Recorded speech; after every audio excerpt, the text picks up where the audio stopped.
But once I showed her my pimp hand, she became a good earner again, so I'm pretty satisfied overall. Hey, guys, we're live! Oh, well, okay. Well, shoot, I wanted to hear more about her. She took food stamps the second time, right?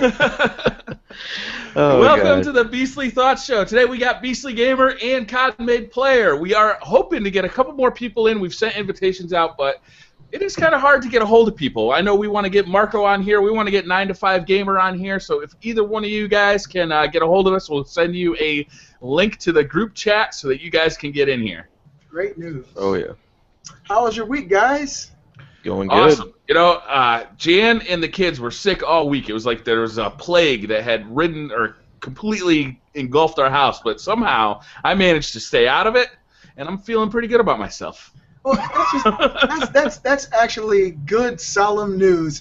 Something real similar is going on here with the weather change. Nova and Nina have undergone this dark metamorphosis from Castlevania. Nova woke up this morning, looked like she fought Tyson. Both of her eyes were red and sealed shut. Jesus. Yeah, and so I went down to the herbalist and got her some medicine, and now she's looking a lot better. But it's all, it's seasonal change. And down here in Georgia, she's not used to this kind of, cold one day and then extremely hot the next day. Yeah. And so it really affected her really bad. As soon as I saw her this morning, she went to the bathroom, and I was wondering why she was feeling the wall. She got to the door to open the door, and I said, "What are you doing?" She said, "I can't see, Daddy." And I saw her little eyes, and they were swollen and red. And mine are, I got the black rings under, hers are red rings. She's got the red ring of death. Yeah. Oh, God. So what's been going on with you, COD Made Player? During the pre-show, you mentioned something that really hit a chord with me, and I think a lot of people would really admire and respect that information. Share it with our audience today, brother. All right, guys. Most people know I'm mostly a gaming playing channel, but recently here I've stumbled across in my town this vaping corporation that helps people quit smoking. I've been smoking for about 8 years, going through 2 to 3 packs a day. All depends on what kind of basis I was feeling, how I was feeling, if I was bored, if I was depressed, stressed. But I found these e-cigs right here. I don't know if you guys can see that. I bought a kit. It came with this whole thing right here. It came with 2 batteries, a charger, a bottle of e-vapor, and for about $100. And the bottles of juice, they're 30 milliliters, and it's lasted me a whole month, and they're $12 a piece. If you want to quit smoking, my best bet is for you to check into the vaping community, get into that. It's way healthier. In the past month of me vaping, I went to the hospital, and my oxygen level went back up 10%, and I'm at 100% oxygen level going through my body. So I feel a lot better. I'm happier. I don't feel disgusting. I don't have that weird smell of cigarettes on me anymore. That's just my advice to everybody. If you want to quit smoking, check out vaping. It's going to help everybody. People might get addicted to it, but it's better than smoking a cigarette, damaging your lungs, that possible chance of getting lung cancer and all that. It makes people want to be around you more. It makes you feel better about yourself and actually inside, and just makes your health 100% turn around. And it's that's a hard thing to quit smoking, so I really respect that you're doing it. Do they have like an online presence? Is there some like a website that we can shoot people over to if they're interested? GatorVapor.com. GatorVapor.com. All right, I'll put a link down in the description if I remember at the end of the video. Okay. Definitely. A couple of guys at my job actually have something real similar, and they do the vape as well. I know where you're coming from, man. I told BriarRabbit, I think months ago when we first met, that I used to smoke heavy. I was a chain smoker. I used to be an alcoholic. For the guys who don't know, I used to drink a lot. And it got to the point where it was spiraling my life out of control. You wake up in the morning, and all of a sudden, you got all this phlegm congesting your lungs. You can't really breathe. Yeah. Yep. And I remember it was the day before we were going to find out if Nova was going to be a boy or a girl. I sat up all night until 5:30 in the morning playing Tekken Tag, whooping ass, and drinking a 24-pack. Damn. And I drank them all, so I went out with a bang. Shit. But Kate came around the corner, and I saw her down the hall, and I saw her through like a cloud of smoke, and I was like, this is not what I want for the future of any more of my children. And that was the last drink or smoke I ever had. So that was pretty amazing story. But yeah, man, it makes your life better in every way imaginable. Everything performs better. Yeah, honestly, what I'm going to say is, I'm not using the excuse, but I've seen it from most people, especially through my friends. basically everybody in my family smoked, and it's just been an environment I was around for my whole life, and I think that's where I picked it up from. When my first friend offered me a cigarette, you know, I didn't even think about it. I was just like, yeah, give me that, you know, I'm ready. You know, I want to know what everybody else was using it for. You know, I thought it was going to be something awesome, an amazing experience. But Yeah, no, well, it was just a waste of money. It just killed my health. It's where you came from is what you knew. Now I Yeah. got a question. Does Gator Vapor make vaporized chicken wings? Because I'm totally addicted. You got a And it'd be nasty great. addiction over there. It's terrible, BriarRabbit. If I could just open it up and you smell the vapor, I'm like, ah, losing weight, it'd be awesome. Just give me one more wing, man. Just one more wing. I can't take it no You more. know I'm good for it. So I gotta tell you guys a story about Drifter this week. So you guys know that I've been trying to get other people to come on the show, and Drifter is one of my favorite YouTubers. So you know he does the in-depth series. I don't know if you guys know him. He spells his name funny, so if you haven't heard of him, it's DRIFT0R, and he does like the in-depth series for Call of Duty. He also did some pretty good Titanfall videos. So I sent him an invite, right?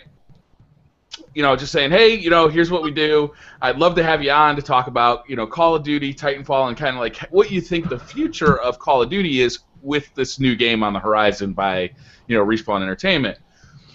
And, you know, he sent me a message back that said, you know, thanks for the invite, can't do it, sorry. Which was totally acceptable. You know, the guy's got 500,000 subscribers. He's got better things to do with his time than get on a show that gets about 300 views a week. Yeah. Totally understandable, right? Yeah. The next day, he puts out a video that says, you know, like, here's all the problems I'm having with YouTube. And the last point, the one that seemed the most heartfelt for him, was, you know, I've got all these people kind of like asking me for stuff all the time. And, you know, it just gets overwhelming. And I always feel like people are using me. So, and I was like, oh, man, that's just what I just did. I literally, you know, just sent you a request for your time. There's Marco. Marco! Awesome. Hey, Marco, What's up, how you Marco? doing? What's going on, man? Thank you for being Not on. much. Oh, Took me a while to get this all set up. Yeah, it takes a bit. All right. So anyway, I sent him back another message after I saw the video of his, you know, saying that he's got all these problems. And he sent me back again. He's like, hey, you know, don't worry about it. It's not you I was talking about. You know, you keep doing what you're doing. You know, keep sending invites out. Just because I said no this time doesn't mean I'm going to say no in the future. And I thought, you know, that's pretty awesome. The guy's got 500,000 subs. He's making himself available. You know, even though he can't do the show. To even respond multiple when you got that times, much. too. God, yeah. Yeah. I don't know. I had a lot of respect for him before, and I got even more respect for him now. I just wanted to share that because he seems like a really cool guy. Well, it seems like Drifter has not forgotten where he came from, and that's what we're like. So one day we all have 500,000 subs. We can respond to the little guys too. Yeah. Yeah. So how Marco, you guys it is so cool to meet you, man. Awesome. Thanks. Nice to meet you guys too. So you just started a new channel, but you haven't posted a video up yet, right? I just started about 5 hours ago. 5 Yeah, hours ago. just- I wanted to start 3 days ago, but I went to Niagara Falls and like all the stuff started happening. So 5 hours ago, now I got my anniversary, really.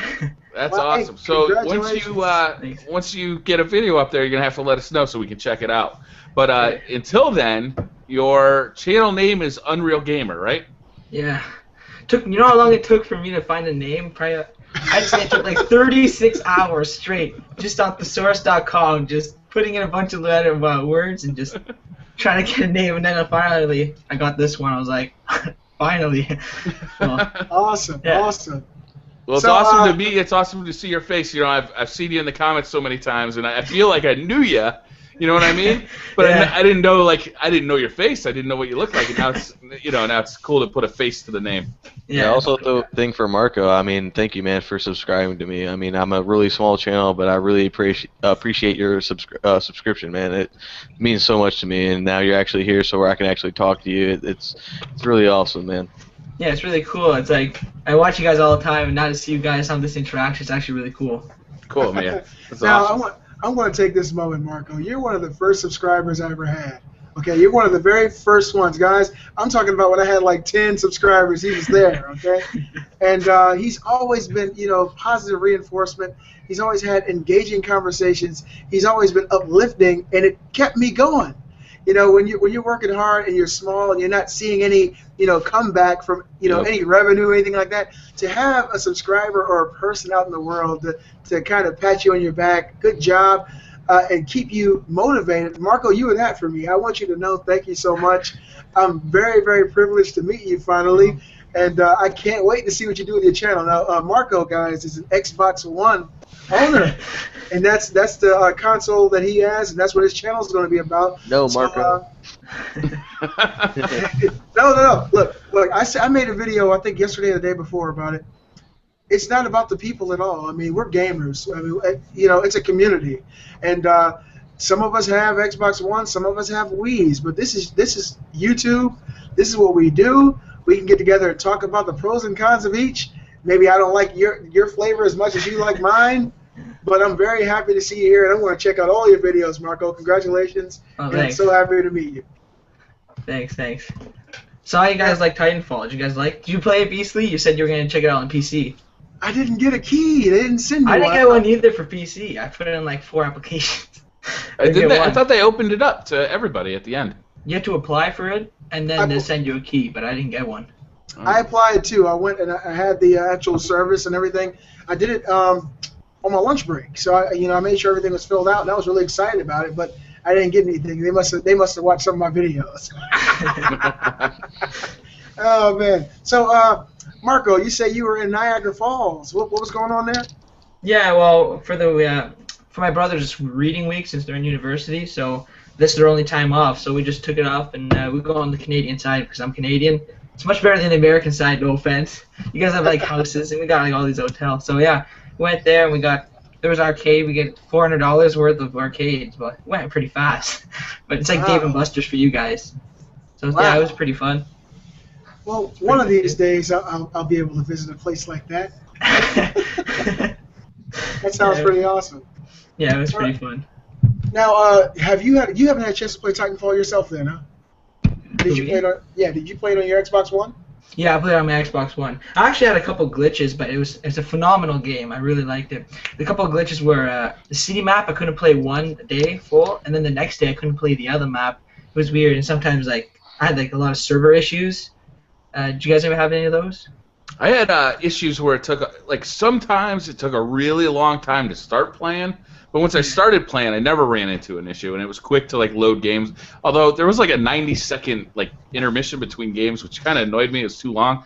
But other than that, I mean, yeah, once I got into it, it was flawless for me. But sometimes it would be a 10-minute wait to actually contact a server and start playing. Oh yeah, for me too. Yeah. But it was just a beta, theoretically. That's true. Well, from what I saw, I didn't get a chance to play it. The game looks incredible. It looks very fast-paced. Yeah. I don't like the bot idea as much as some because I prefer it to be up, but it's not a perfect world. But it still looked very interesting, fast-paced. Jetpacks. It's like they took every good aspect of all these first-person shooters and kind of married them all together into one. Yeah. Do you guys remember the that level of Halo, the first Halo, where you're storming this beach and the Covenant are kind of bunkered in, and you got warthogs and you got all your AI teammates kind of screaming out things and getting killed. And do you remember that level from the first Halo? No, nobody. It's been so long, it's been a very long time. Yeah, I don't know. For some reason, Titanfall really reminds me of that experience in Halo, where, yeah, sure, some of your teammates are bots, but they do talk, and they're kind of funny, actually, when you hear them. And you're fighting bots, but there are kind of these elites, which are the enemy players, the actual pilots, the actual real-world people. So, yeah, a lot of the time you're killing people really easy, or you're killing bots really easy, but you do run up to the enemy players, and you have to be really careful when you do. So, I don't know. To me, it almost feels like this mesh between a single player and a multiplayer game, but it feels super newbie friendly. So people who jump into COD for the first time, they get destroyed. They get slammed, and it's not a nice experience, trying to learn how to play Call of Duty or any other first-person shooter that's been around for a while, Battlefield 4 or Halo, any of these games. It's hard to get initiated. But in Titanfall, I think the genius of this is that you're still going to feel like you're successful because you're still killing bots. You call in a Titanfall, you call in a Titan no matter how good you do, you always get one. So you get that success. It's not like the kill streaks in Call of Duty where you have to go get like 15 kills in a row before you can call in a chopper. You might never do that. You know, it might never happen. In Titanfall, you're definitely getting a Titan. You could choose the Titan. You could choose the loadout.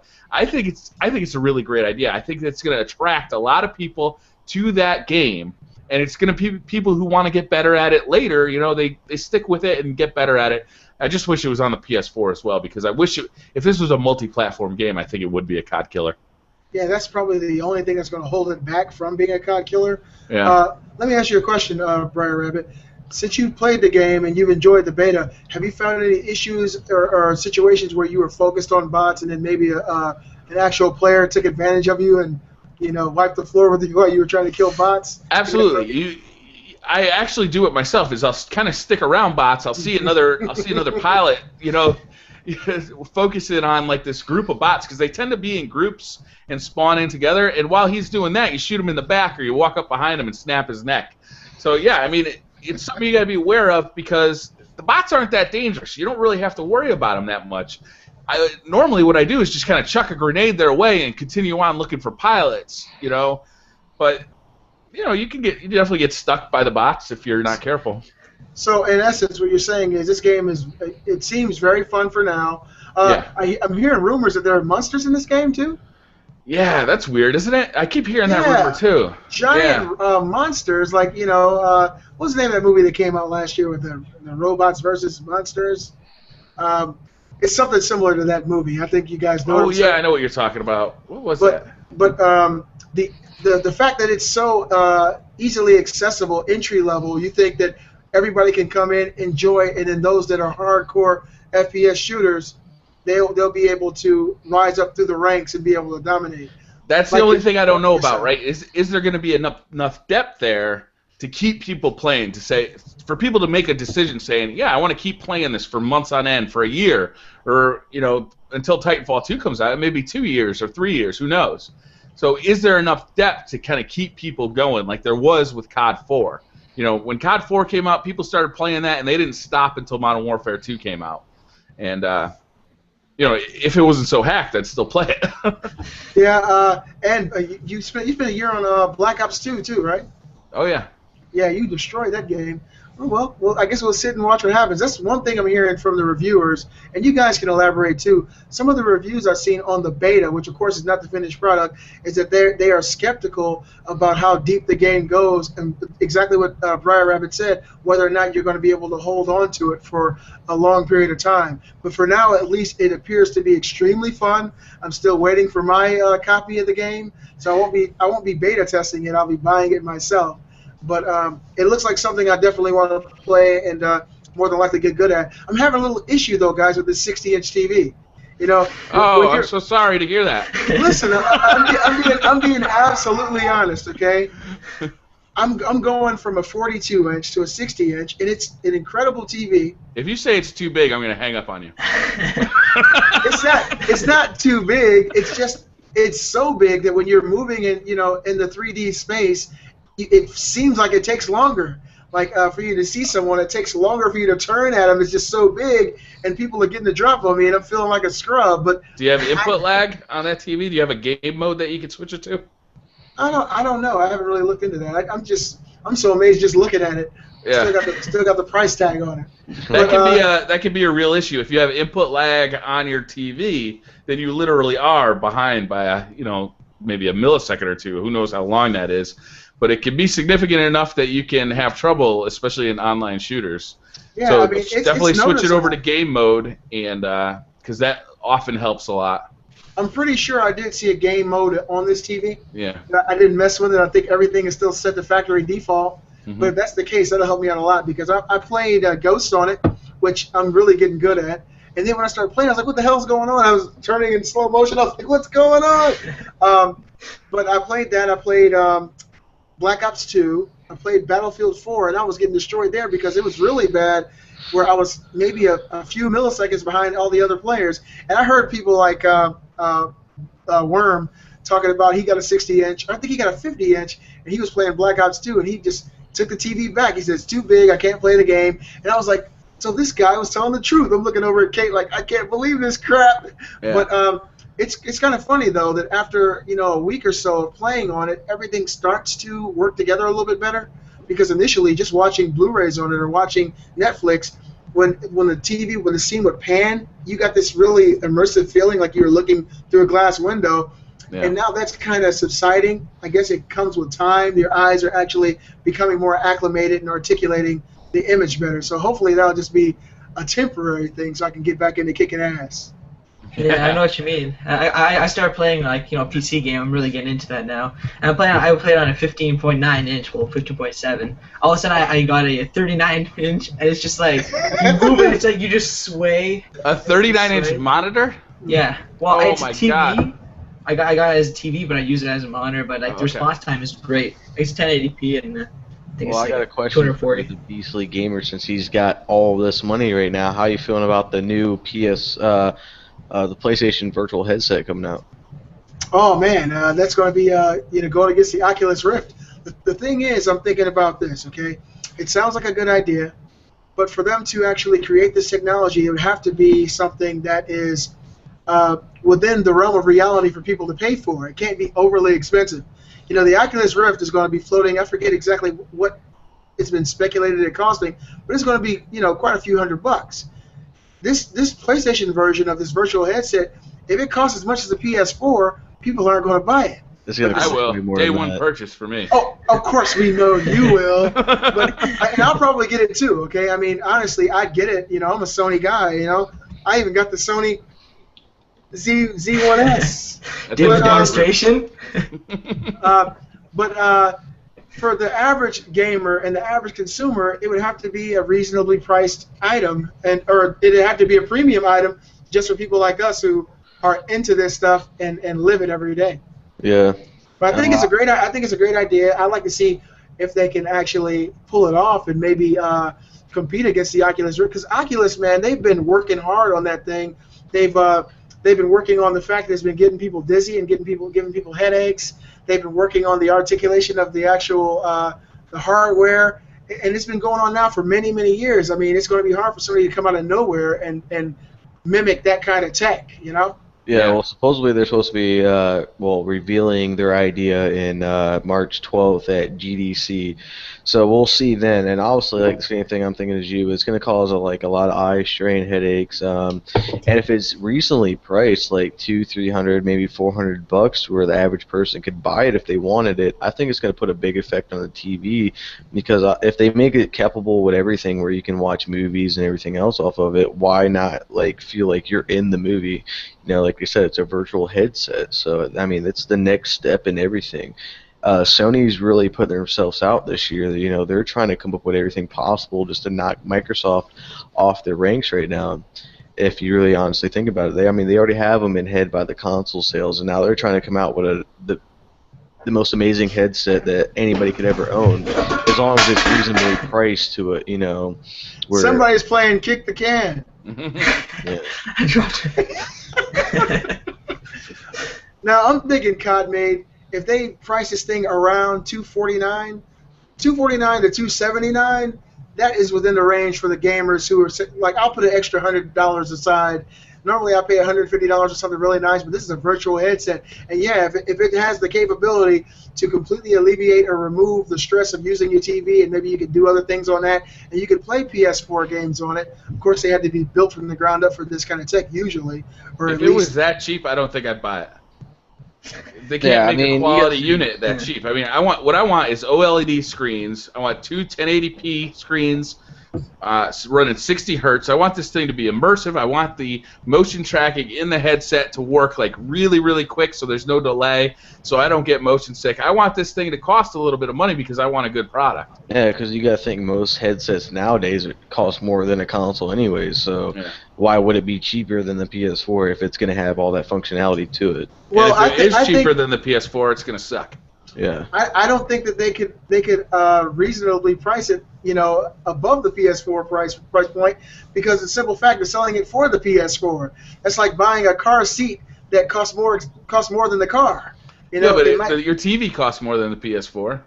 Yeah, and you got to have your TV for the PS4. But it's not an extension of the PS4, is what I'm saying.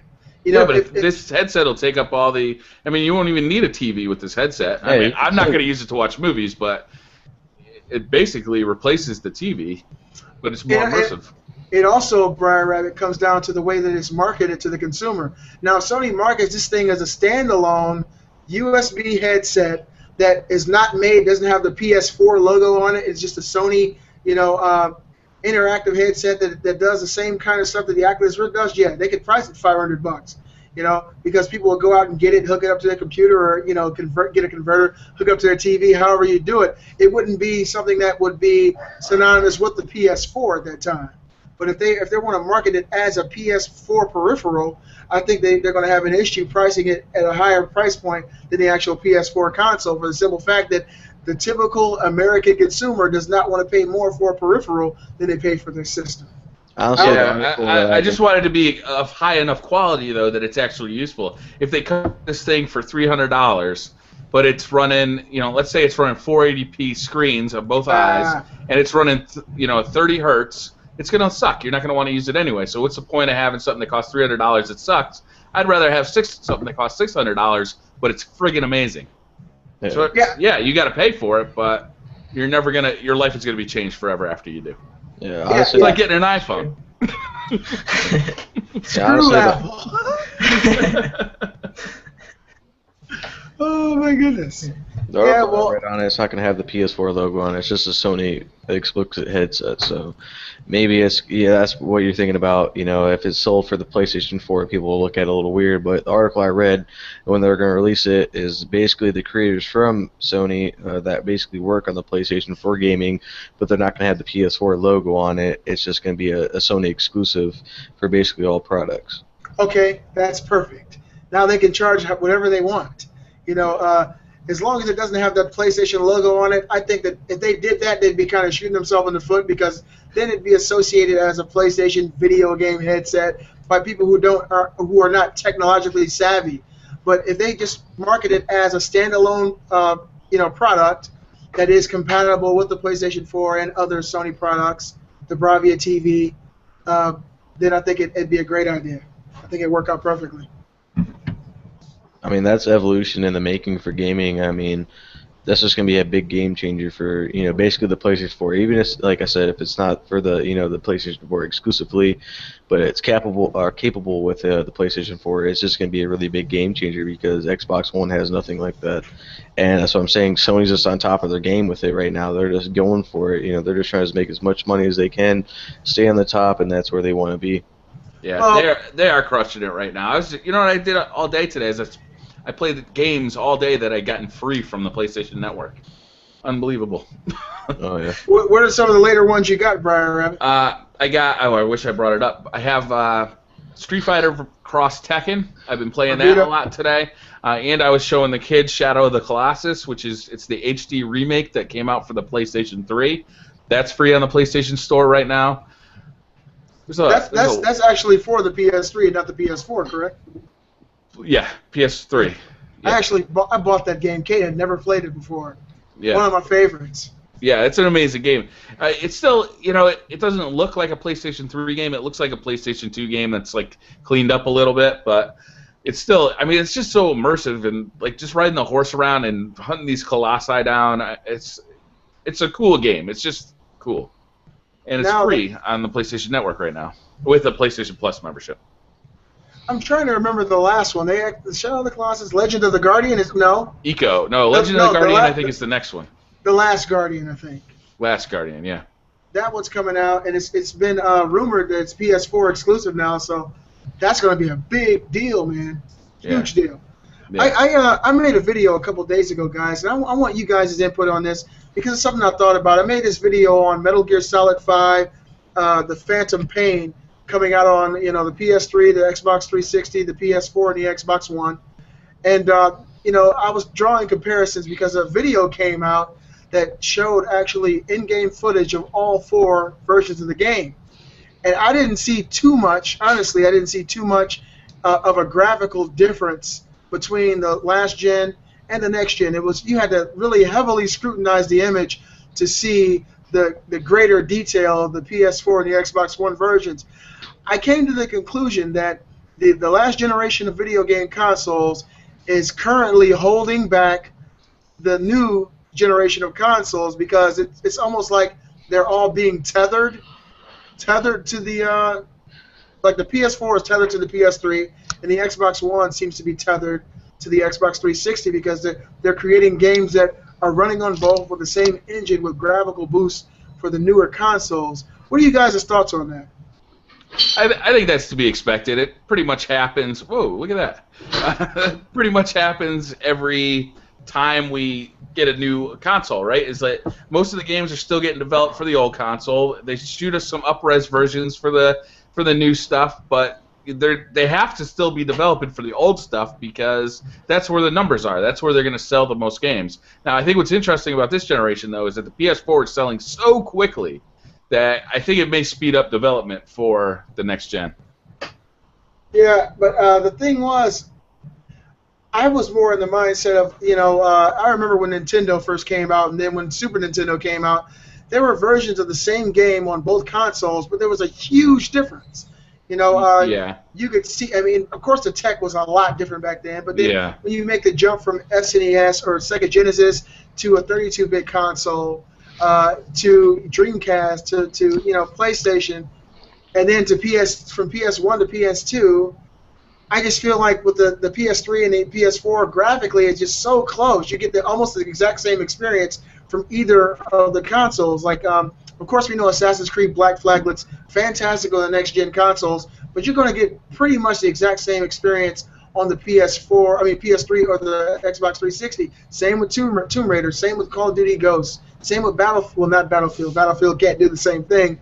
But I feel like once the developers have made it up in their minds that we're going to at least slow this down to a trickle on the old so we can really focus on the new, so we can optimize our video games for this new tech to really wow our consumers so that we can actually see a game and say, okay, that's next gen. That there is something that I know that the PS3 and the Xbox 360 can't even come close to doing. That's what I want to see. And that was what my video was about, and that's just what I believe. It'll happen. We just gotta kind of wait till the numbers make sense, right? Once it makes more sense to release natively for the PlayStation 4 and the Xbox One, and to not even develop for the Xbox 360 because nobody's buying those games anymore, then you'll start seeing it. But you're not going to see it when there's still money on the table for the 360 and PS3. There's too big an installed base for those two consoles to abandon them. You know what I'm saying?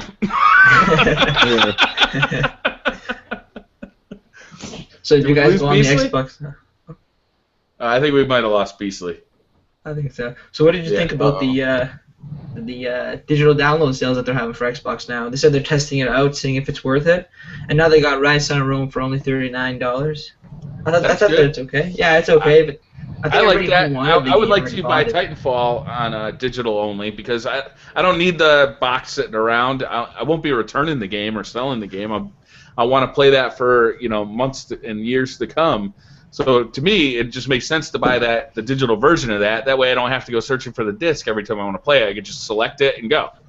So I like that. If you give me a cheaper price for the digital version, I'm a very happy person. If you charge me the same, but I'm not getting any of the bonus stuff like I don't know, nothing really comes in these boxes anymore, so it doesn't really matter. But you can't, like, if I'm buying a single-player game and I can't return it when I finish the single-player game, I'd rather be able to sell it. I don't need to, I just finished Tomb Raider Definitive Edition, and I might play through that again on hard mode, but I don't really have time to play through games twice anymore. So I'll probably just bring it back to GameStop, get my 16 cents and move on.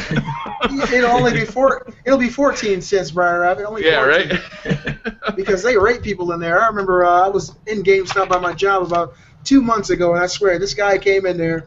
He had about 20 games for the Xbox 360 and the PS3, and he had 120 gig Xbox 360 hard drive.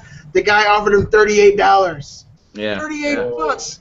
And I looked at the guy and said, "You gonna take that?" He said, "I ain't really gonna play him anymore." I said, "I'll give you 45." And then the manager said, "You want inside my store?" I said, "Damn, son, really?" I've had GameStop employees offer me more than GameStop is offering me. Wow. You know, like I'm trading in a game, and the guy will say, "Well, you know, if you trade this in, you'll get $15, and then I'll have to turn around and buy it for $25. How about I just give you $20 and we call it even?" I'm like, all right, okay. I'm sure he would have gotten fired if GameStop knew about that, and that wasn't at my local GameStop. That was a long time ago. Yeah. Let's just clean that up. Actually, that was at Walmart. Yeah. When I say GameStop, I mean GameSpot. Oh, so what are you playing now, Marco, on your PC? I really like to get into Team Fortress 2. I really like that game. You guys played it? Yeah, I played it years ago. Man, I love that game. Like, it's so popular. You know, it's got its own marketplace. The 9 classes are so balanced. It's more balanced than like any games today. So I really like that. I play a lot of Gary's mod, like Trouble in Terrorist Town and that kind of stuff. I got Battlefield 4 on the PC. I also play a little bit of Counter-Strike, and I really like the custom zombies for World at War that they get on the PC. Like, the maps are just unbelievable that the people make. It's sometimes better than the Treyarch maps that they make themselves. It's just really detailed. That's awesome. I didn't know there was a mod scene for World at War zombies. Me neither. That's cool. You guys gotta check it out. It's amazing. It's huge maps, and they got like creative stuff. Like they'll give you like bot partners that you can go on the missions with and stuff. It's crazy. You guys should check it out. It's really fun. All right. Now, do they have? Is it possible that they have moddable maps for multiplayer? You know, you can create your own map. That'd be sick. Yeah, there's the programs that you can create them, but I tried to use it. It was way too hard for me. But to play with other people, you usually have to have a LAN. So like you and your spouse or your brother and sister. That's how I play. I got 4 people playing. Wow. Hey, did you guys hear about these sales numbers? You know, I had to talk about it. All right, the PlayStation 4 as of I think it was static there, Beastly. I can't get your router. Not sure what's going on. Oh, really? No, I'm just kidding. I know. You still want to hear. The PS4, as of I think they said February the 8th, hit 5.3 million consoles sold, and at the same time the Xbox One was hovering around 4 million. What do you guys think about these sales, man? Now the PS4 is approaching very quickly the sales numbers of the Nintendo Wii U. All right, which is big competition here, and the Japan release is looming on the 28th, Friday coming. What are you guys projecting as far as sales in Japan? That's a big market. It's a small place, but it's a huge market for Sony. And I'm just curious as to what you guys think is going to happen once it releases there. It's going to blow up in Japan. I mean, those guys, I was surprised that they released in America first. I guess it makes sense, you know, because they wanted to have as much competition for the Xbox One as they could.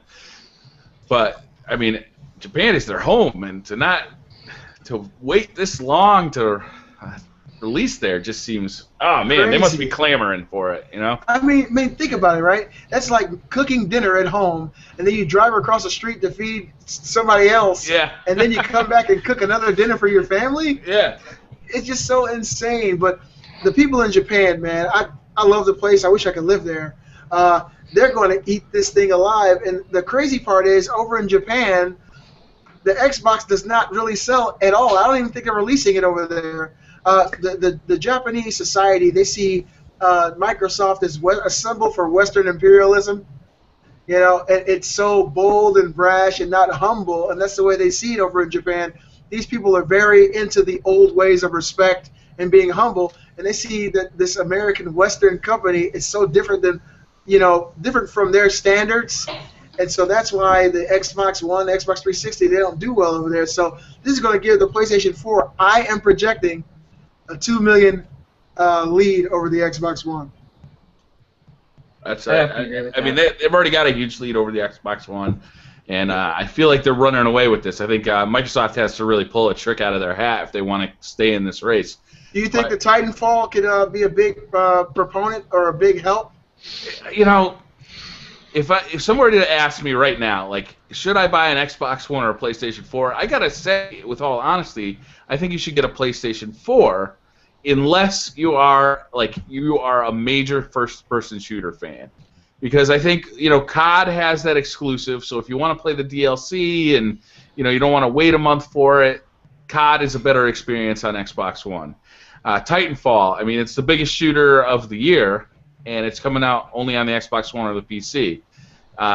You're still getting Destiny, you're still getting a lot of the multi-platform stuff. Everybody else, though, I have to say go with PS4 because you're getting better graphics, you're getting a cheaper price, it's better value. The only people I would say go with the Xbox One is if you're just a major league, first-person shooter fan. Okay, and I gotta agree with you totally, 100% there, BriarRabbit. What about you, Cod and Marco? What do you guys think about, the PS4 and the Xbox One as far as these sales go over in Japan? And you can also elaborate on what Briar just spoke on. Oh. Well, for me, the reason why I bought the Xbox One is because I had the original Xbox, then I went to the 360. I'm just a fanboy of Microsoft, you can call it. That's the only reason why I bought it. When I bought it, and then I saw the PS4, the sales numbers were higher, the discounts were better, and I'm like, okay, am I gonna return this? And the only thing that stopped me from not returning my Xbox was Titanfall. Because I feel like Titanfall is not really a PC game. I feel like I have to have a controller to control. It's too fast paced for me for the PC. I'm not really that kind of more of a casual PC gamer, not a fast-paced. So yeah, yeah. So that was the only reason why. PlayStation 4 will go higher, it's their time. PS3 not so much. Nobody really paid attention to it. Xbox 360 was the higher. But now I think it's time to turn the tables. They got more tricks up their sleeve. It's a better deal altogether for PlayStation 4. But Xbox One, I'm gonna have to stay with it because I have to. Hey, there's nothing wrong with that, man. And that's a legitimate reason for standing by your console. It's what you know. It's like if there are two parties going on, and there's one over at your friend Lisa's house, but there's one over at Stephanie's house, but Lisa, you're gonna go to Lisa to party, okay? And there's nothing wrong with that. Codmate, what do you think, man? What are you thinking about the Xbox One and PS4? Of course, you're a PS4 owner, so you're loving your system. And you're seeing these sales blowing up right now. What do you think is going to happen in Japan in a week when it releases?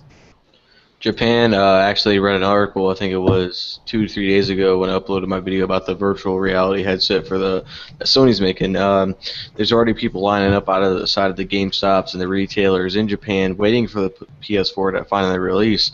So I think as soon as it releases, we're going to at least see about 500,000 to at least 1 million sales blow up within a day or two. It's just going to be amazing. I don't know what Sony is doing this year because they haven't really changed too much.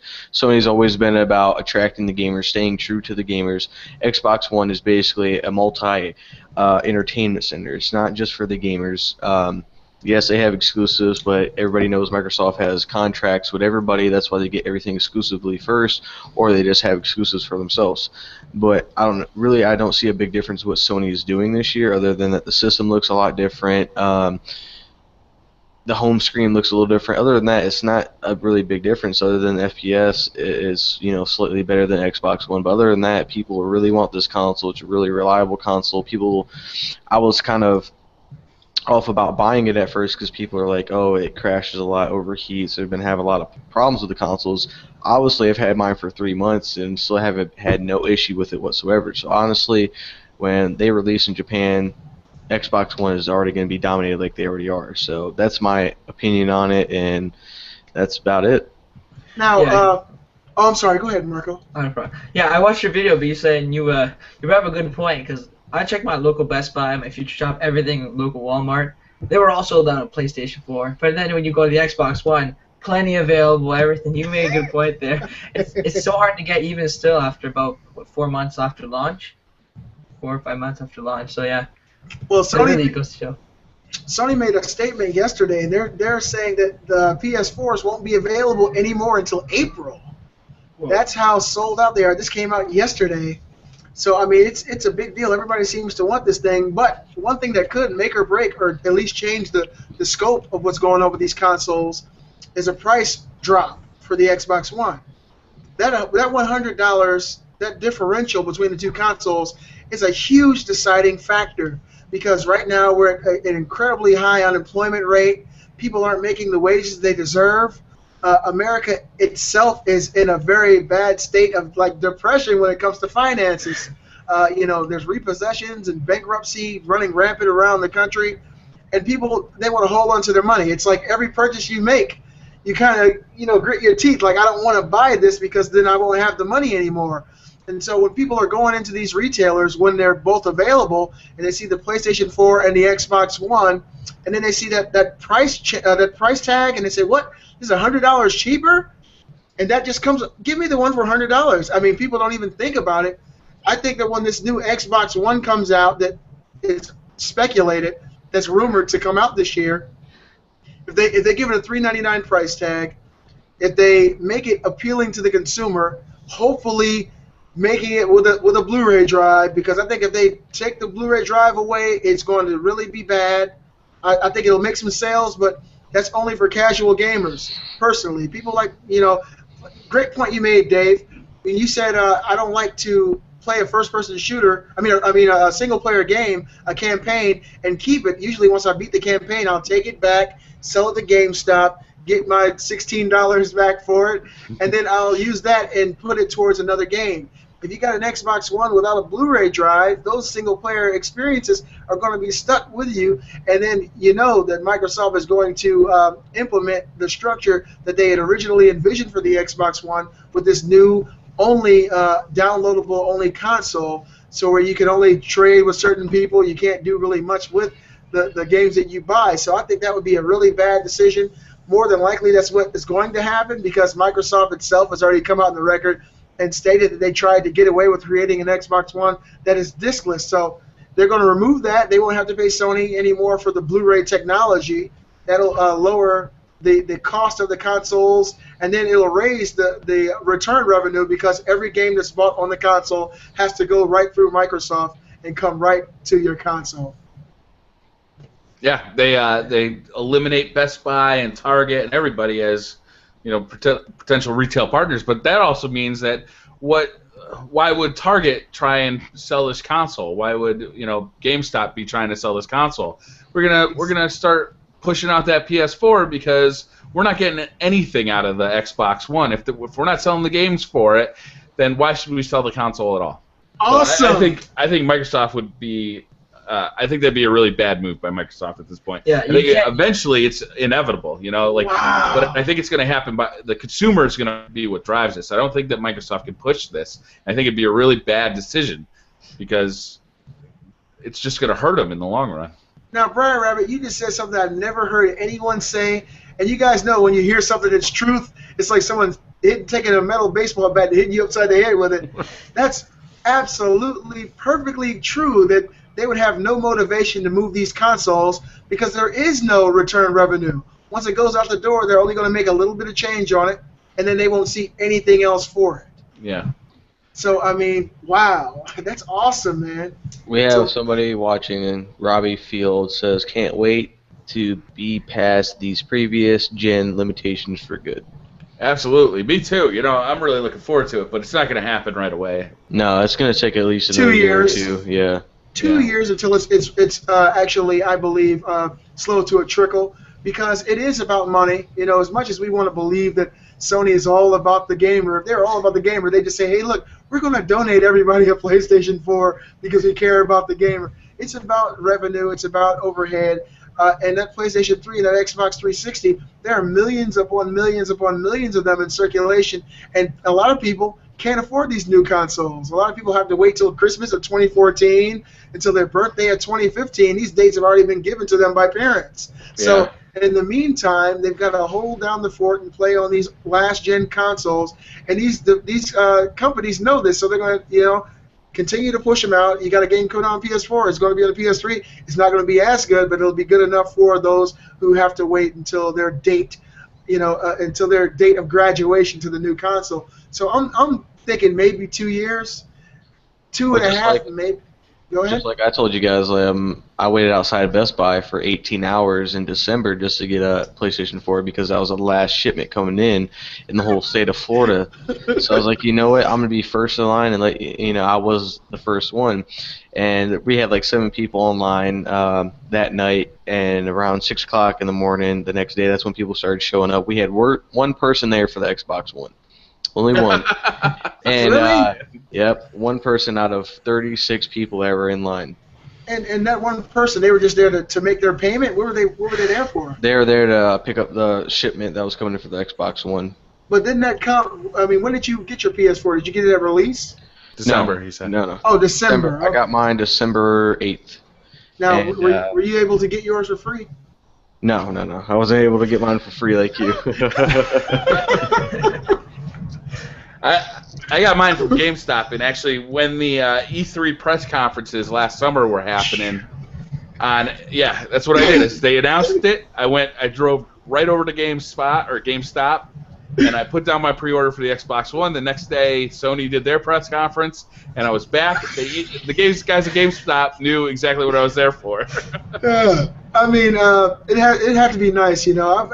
I've frequented the company of many GameStop managers. I'm pretty sure they love you, BriarRabbit. Yeah, they know me when I walk in that door. So okay, he's coming for that Ouya. Go ahead and grab him one. I got one of those. Oh, man, that's something that we've never talked about. It's something that I wanted to get because Nova. If you guys saw Nova's little tablet review, that's actually her tablet. She loves her tablet. She takes it everywhere she goes. She's right now suffering with allergies. Her little eyes swell up, look like little plums. But she loves her Android games, and she downloads constantly. She's 3 years old, but she goes into the settings of her Android, and she changes themes and does all this stuff. Is that Ouya worth it for someone like Nova's age? What do you think, Brian? No, that thing's garbage. It really is. They have a newer version coming out. If it's not out already, but I mean, it's like the hardware is no good. The controller sucks. It doesn't communicate with the console correctly. You actually have to tip the console on its side to get decent connection with the controller. It's not a good experience. There's one game that's like good for it, and everything else just feels like a phone game, you know? Wow. Okay. It's not a good experience. Okay. Since you just told me about the Xbox One, tell me about the Ouya. No, I'm just messing around. I remember actually buying it when I was at GameStop buying it. I wasn't there for the Ouya, and I just kind of saw it out of the corner of my eye. I'm like, hey, it'll make a good video. I can, talk about the Ouya a little bit and see, what I think of it. And man, I plugged that thing in. I downloaded a few games for it, and I was not impressed. Those guys at GameStop, though, they see me coming. They know exactly what's brand new in the store. Here's what they sold me yesterday. Yesterday, we got haircuts at the place next door. And they saw me come in, and they're like, ooh, we got a new PlayStation grip that you got to buy. And, oh, don't forget about these gel tabs. Oh, my God. And, oh, for your Xbox One controller, you got to get these little grippets here. So those guys see me coming. I'm gonna have to send you a defensive buying strategy guide, okay? You know what it is, though, is that when I bring these things home, and I can try them out. If I like them, I'll let people know about them. I don't feel like it's wasted money, because if I make a purchase like this and I tell 1,000 people that it was a bad purchase, then you can save them money and at the same time build their trust. Yeah. So I don't really see it as a waste of money. It would be a waste of money if I was doing this with no purpose, but it's kind of fun too. Hey, Cod-Made Player, what bar are you at right now? Oh, I'm at the house bar right now. He took that bottle all the way back. Oh yeah, I was actually considering heavily getting the Ouya when I first heard about it. Yeah. But then I started to hear so much mixed reviews. I actually saw your Ouya, BriarRabbit, before you knew who I was. I was like, this thing is kind of iffy. Yeah. I don't know if it's something I want to spend too much money on. It's only like $100, so it's almost like an impulse buy. It's $80 now. It's $80? Yeah, you said there's a new version of it coming out? Yeah, it's got more memory, I think. I think that's the only difference. It's a different color, yeah. I think they might have... They changed the controller a little bit. But the worst thing about it is that controller. It's not a comfortable controller, and it doesn't feel good. Yeah, it looks very uncomfortable. It doesn't look like it's arrow. It doesn't look like it conforms to your hands at all. Yeah. It looks like you're holding like the CD Discman or something in your hand, with the big battery compartment in the back. It just looks very uncomfortable. Yeah, and the way it, like, you got to pry it apart to get the batteries out. I don't know. It's designed by like monkeys. I don't like it. You know what I do like though, which is kind of a similar concept, is the NVIDIA Shield. I think that is a really cool device. Hold on, I'm catching a contact from COD Made Players Beer there. Yeah, that NVIDIA Shield, that's the tablet with the controller, correct? Yeah, and it looks like a real controller. It also, not only can it play like Android games, it plays like full-fledged PC games, right? Yeah, it actually hooks up to your PC through your network, and you can control your PC with it, which is, I think it's really cool. I think I'm gonna grab one of those. No, it's like $250. No, really? Yeah. No, I don't know if it's the same one that I saw, but the one that I saw was extremely, very powerful. It could play like high-end PC games on it. I'm thinking the same thing, right? Yeah, I think so. I'm looking it up right now. I think it's $250. Oh, it must have. I'm thinking that the price may have dropped, because I know when it first came out, I was like, well, hell no. At least I can download a picture of it, Yeah. It's $250 on Amazon. I guess it looks like it's been discounted $50. Oh, okay. But yeah, it basically looks like an Xbox controller with a screen kind of strangely attached to the top of it. Speaking of that, do you think there will ever be a day? This is kind of an out there question. I remember when the PSP first came out, the PlayStation Portable. Do you think Microsoft will ever get into the handheld space? Probably not. Nah, I don't think it makes any sense for them to do that. No, they got the phones and everything. I think I mentioned that in the last episode we did. Yeah. I was talking about Microsoft coming out with a handheld, which they never have. I think I'd bring up sales, but they got Windows 8 and all that. They got basically cell phones and all that. They're not worried about a handheld. They think they make enough money, period. So they're not going to waste their money on making something, and hopefully it gets, sales. They get their money predominantly through software. I mean, there's been rumblings of them selling off their whole Xbox division, which I think would be a terrible idea. But were they talking about doing that with Amazon? Amazon's wanting to buy them out? Yeah. I don't know if I know Amazon bought one of the developers. I'm trying to remember the developer who created.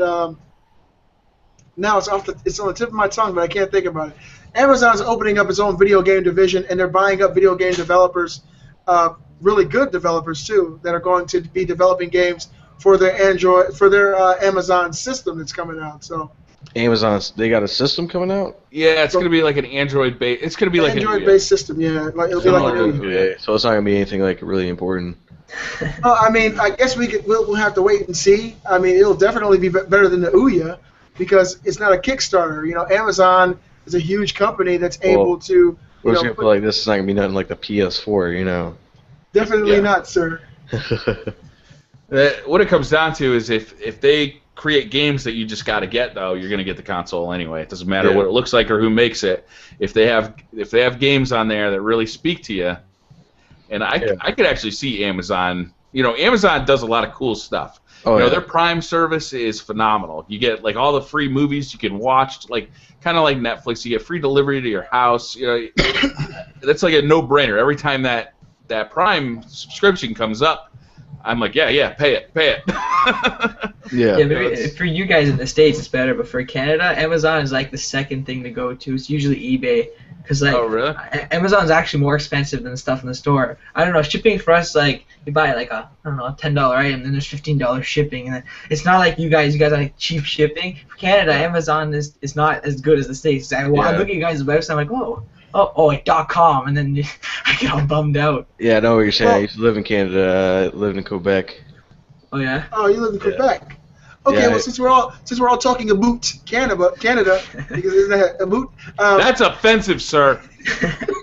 No, how dare you, please? I want the Canadians to feel comfortable, okay? Look, I've never in my life bought anything on Amazon. I only shop on eBay. Never. I think I may have an Amazon account because I browsed, but I do eBay buying just about every day. I got so much stuff coming here now. I've never in my life bought anything from Amazon. My little side job, I bought my tattoo equipment from there. That's how I get my little money on the side to do tattoos. I got a tattoo from Amazon. Dude, I buy everything from Amazon. I buy pencils. I buy everything. Pencils? If it crosses my mind, I just order it and it'll be here in 2 days. Yeah, everything I buy. I mean, look, I got stuff sitting up here, HDMI. Everything I buy comes directly from eBay, and it takes 2 or 3 days usually if I get it from the closest seller. But I mean, give me a reason why Amazon's better than eBay. I just don't feel like Amazon Prime is awesome. Okay, here's why. Because Amazon Prime, you pay them $80 a month or $80 a year. Oh, I was about to say 80 a month. That's quite a bit. Yeah, that'd be crazy. $80 a year, and then for the rest of that year, you never think about paying shipping for anything. Doesn't matter if you order a TV or a pencil. Really? That thing shows up at your house in 2 days for free. You pay the price of the pencil or the TV, but you don't pay for any shipping. Also, you get all their Prime services, online services, which are pretty cool. They have a movie service very similar to Netflix, which it's just a freebie. It's a nice add-on. And I assume if they kind of do some kind of video game service, we might see something like that be included with Prime as well. Holy crap! Okay, because my TV has an app on it, this big 60-inch LED. It has the Amazon app, so if I get Amazon Prime, more than likely I'll have access to all those Amazon movies. Well, you see, I'm a forgetful kind of person, right?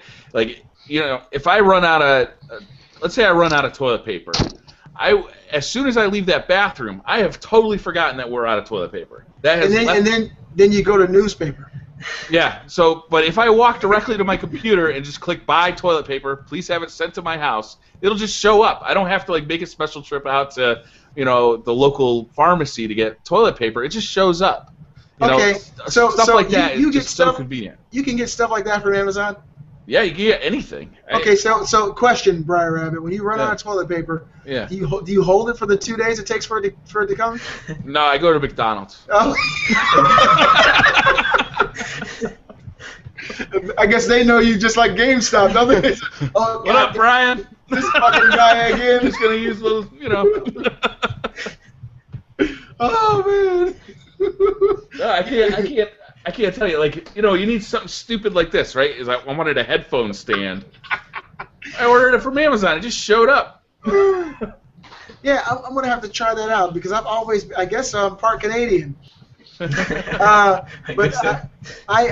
only bought things from eBay my entire life. Never done any Amazon purchasing. I got a question for you guys. You guys are aware of this Irrational Games laying off 99% of their employees, right? Yeah. Ken Levine is still there. Yeah, him and 15 other employees. There's about 15 employees, and he said that they were downsizing so that they could focus on more narrative-driven, story-based gaming. And I'm thinking kind of like Telltale Games, maybe, right? Yeah. So these guys are the guys who developed BioShock and most recently BioShock Infinite. Infinite, yeah. And this game studio does good work. Everybody can see that from what they've done. It's really shocking to see them get laid off. Ken Levine kind of put out a statement that said, this isn't the kind of thing I want to do anymore. I'm really sorry to the people who are part of Irrational Games and to their family.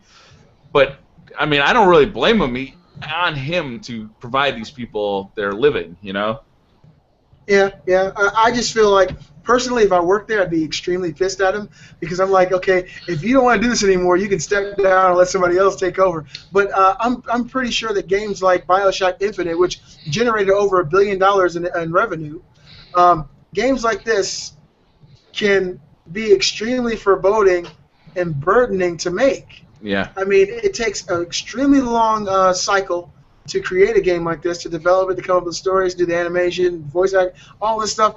And after doing one, I'd probably feel like it was my life's work.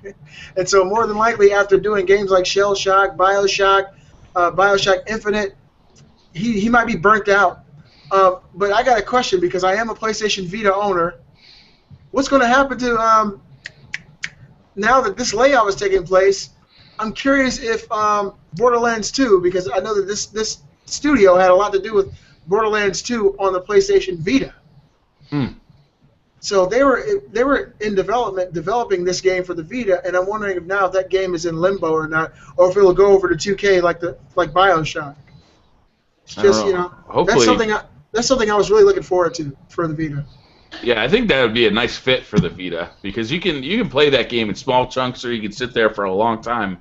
It's a friendly game to play on a portable system. It's tons of meat and potatoes in that game. I mean, you don't have to play with anybody, and you can play that game for hours and hours and hundreds of hours and still have things to do.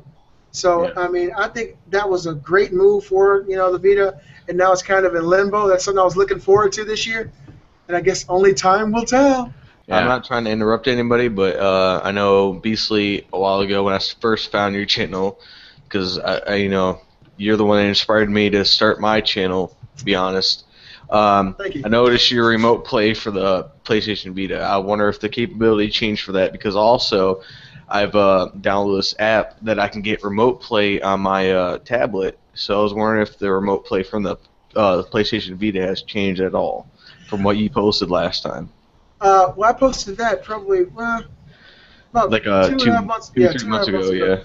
I haven't done any remote play since, and the reason why, I don't think there's anything wrong with remote play, but for me, it's at the time, especially for what it was doing then, was very useless because it still is like playing it on a TV. It really doesn't change your experience. Yeah. The system's still doing the same thing it would be normally doing. You still would see the game going on your television. All that would have to be hooked up. So I don't know if they created maybe a patch or an update to the remote play. I'll have to look into that. But my video on it really laid out the reasons why I thought it was a nice feature if you wanted to show off what the PS4 and the Vita could do when you combine the two. But by itself, especially if you're at home by yourself, unless you want to disconnect your TV from your PS4 and maybe go play in another room, you have to be so close to the PlayStation 4. Yeah. There's latency issues. The further you get away, it's usually like, you got to be, I would guess, I think it was 30, like 15 feet. Oh, you guys are talking about playing a PlayStation 4 game on your Vita? Yeah. Yeah, the screenplay of it, yeah. Yeah, the remote play. Have you dabbled in that at all, BriarRabbit?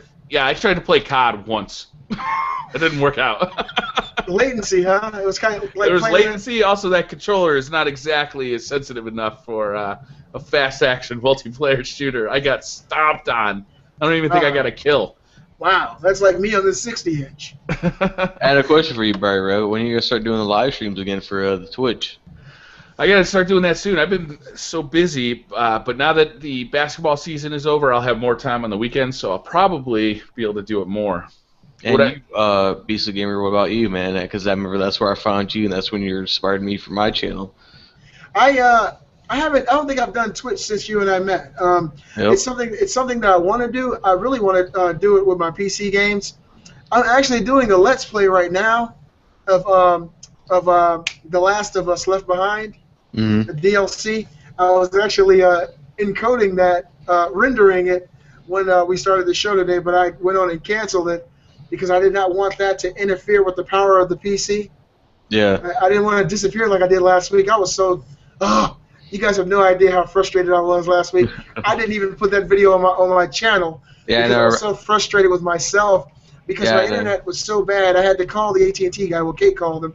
He came out and he looked around and he said, "You guys have the wrong modem. That's why." Yeah, I remember you apologized so much. You guys gave me the modem, and I was really upset. I called the following day and I told them the reason I was so upset with the tech was because I did a show, a weekly show that I do with my buddies, and I was the odd man out. And I don't like being odd. I'll go out sometime, but I don't like being odd. Yeah. I was saying because, like, I don't know if it goes for anybody else, but, like I said several times, you inspired me to start my channel. And I know that one time I had that one video that was like, it seemed like I was kind of like pissed off at my subscribers because I lost a few. I remember you mentioned me like for about 5 minutes in your video just talking about me, and it kind of opened up my eyes. I mean, I was at a bad point at that time, and I'm at 20 subscribers. When I started my channel after I seen you on live stream on Twitch on the PlayStation 4, I never even thought I'd get one. Just to have 20 is just amazing. I don't care if people think like, oh, he's got 20, like forget him or whatever. I was like, I just think about it like Beastly. I seen him.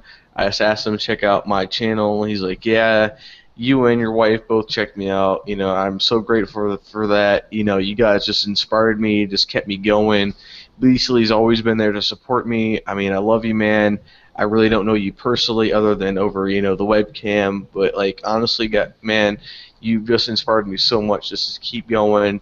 You mentioning me in your videos is just, it just hits me in the soul, man. It's just amazing that you actually care so much for somebody that you don't know, and that you could just do that for so many other people. Like, if you just do it, your Twitch, PlayStation 4, and because I know there's other guys like me on there, the beginners, and you could just inspire so many people. I mean, like you don't have that many subscribers either, but you're just so, an upright person that you don't care. You're just trying to help everybody, and it's just so amazing. You know, I love you, Beasley. I hope you keep doing what you're doing, and thank you, man, for inspiring me to do what I do.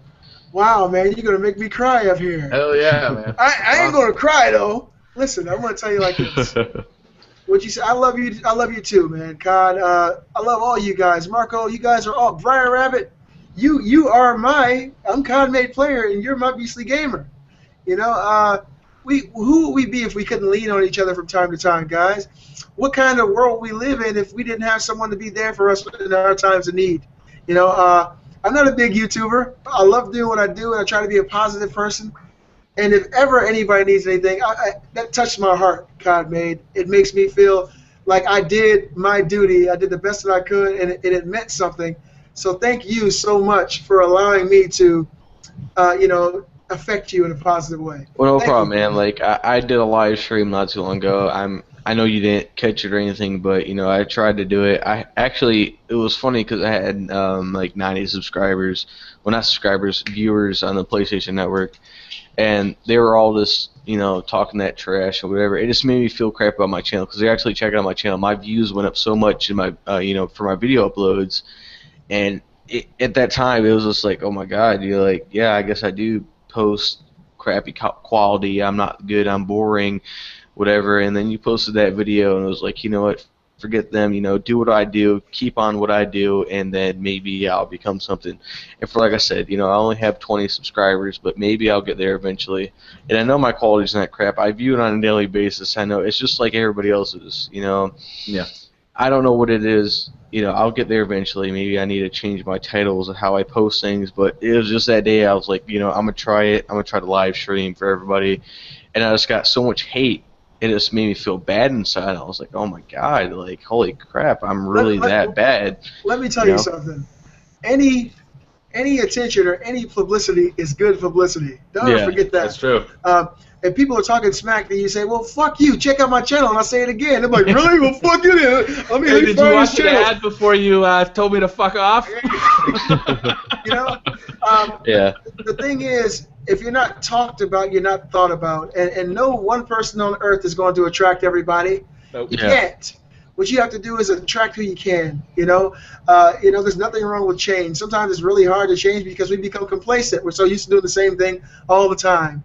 And, once you decide to step outside of that realm of being comfortable and try something different, you can try something different every week just to see how it goes. When you first start a channel, nobody's going to watch it. It's just how it is. You're not going to get any viewers. Thanks for warning me. Yeah, don't. And you should use that time. You can use that time to kind of figure out what you want to do. Try hone your skill. Yeah. If you like Drifter's videos, make an in-depth video. Just copy his stuff. If you like Woody's Gamer Hit Tag, just make a Woody type video. Just try all these things. Find your voice.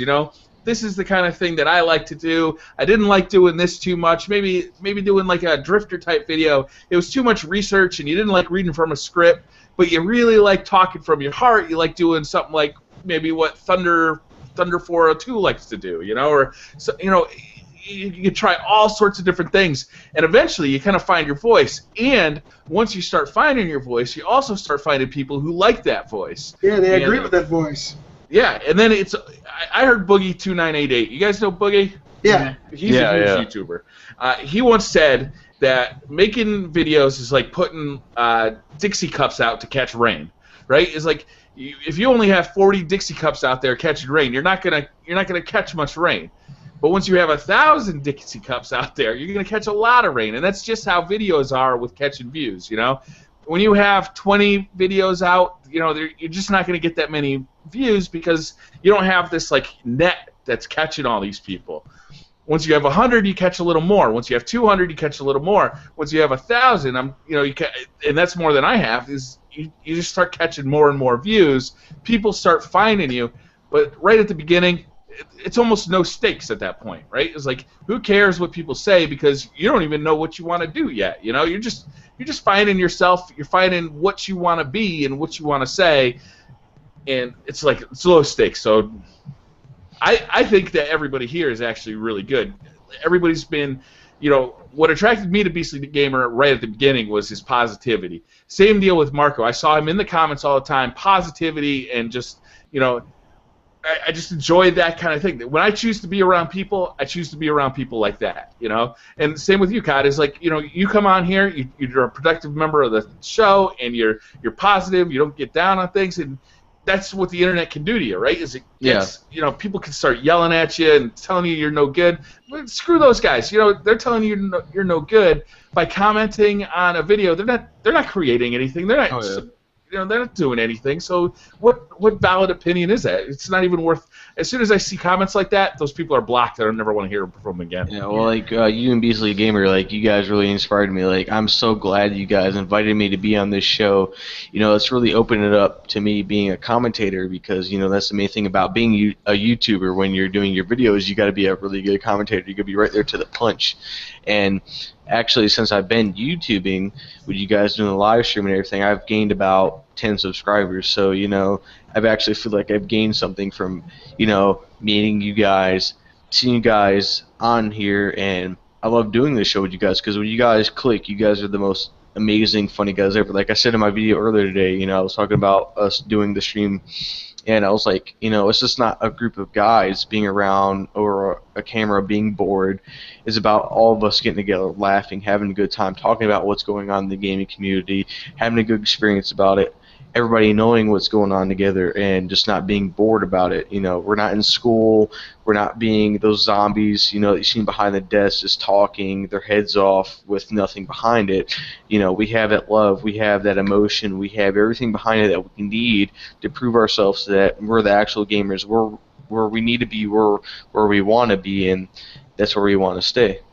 Yeah, like when you see a small YouTuber, you know, he's got like, I don't know, 15 views, and you know, if it takes you a couple minutes to write a nice comment, it would make their whole day, and then they get inspired to make more better videos. Hell and then when yeah, you start to that's see true. like, and then they see like, when I think of 10 subscribers or 15 or 20, you just imagine 20 people in the room liking what you do. It's just amazing, even a couple people. That's the way I look at it. Oh, yeah. Well, as soon as I saw your channel, Marco, I went straight there and subscribe. Click. Let's use the power of intention today, guys, because we are a family. We don't know each other. We don't hold hands, but we are all like-minded individuals. We all have positivity flowing through our veins, and we get together every week and talk about what we love. So let's use some intention.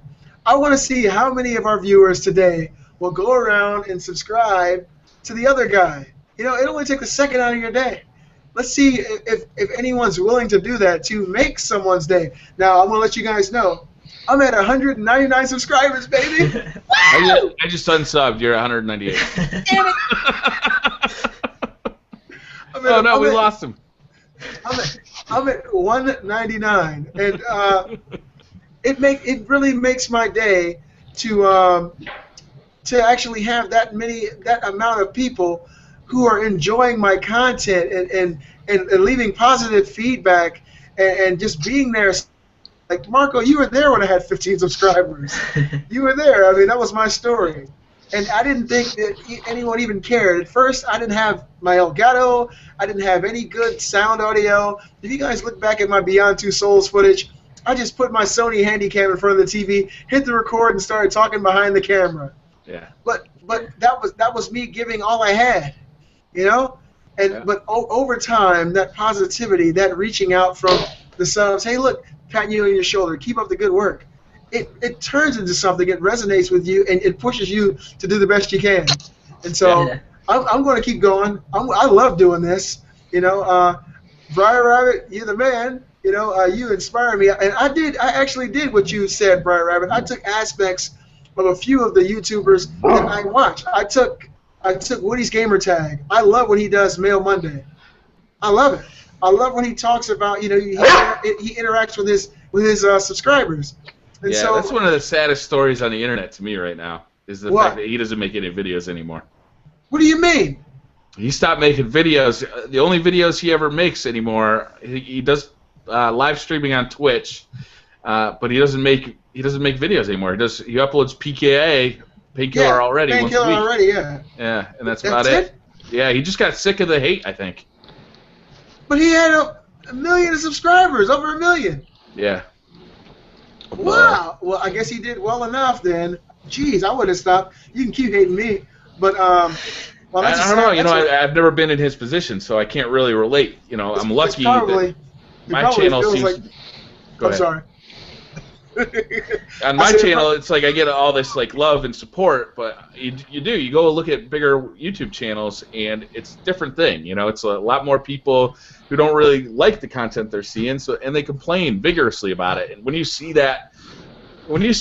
100 comments that just tell you how much you suck on a daily basis, I gotta imagine that's gonna affect you.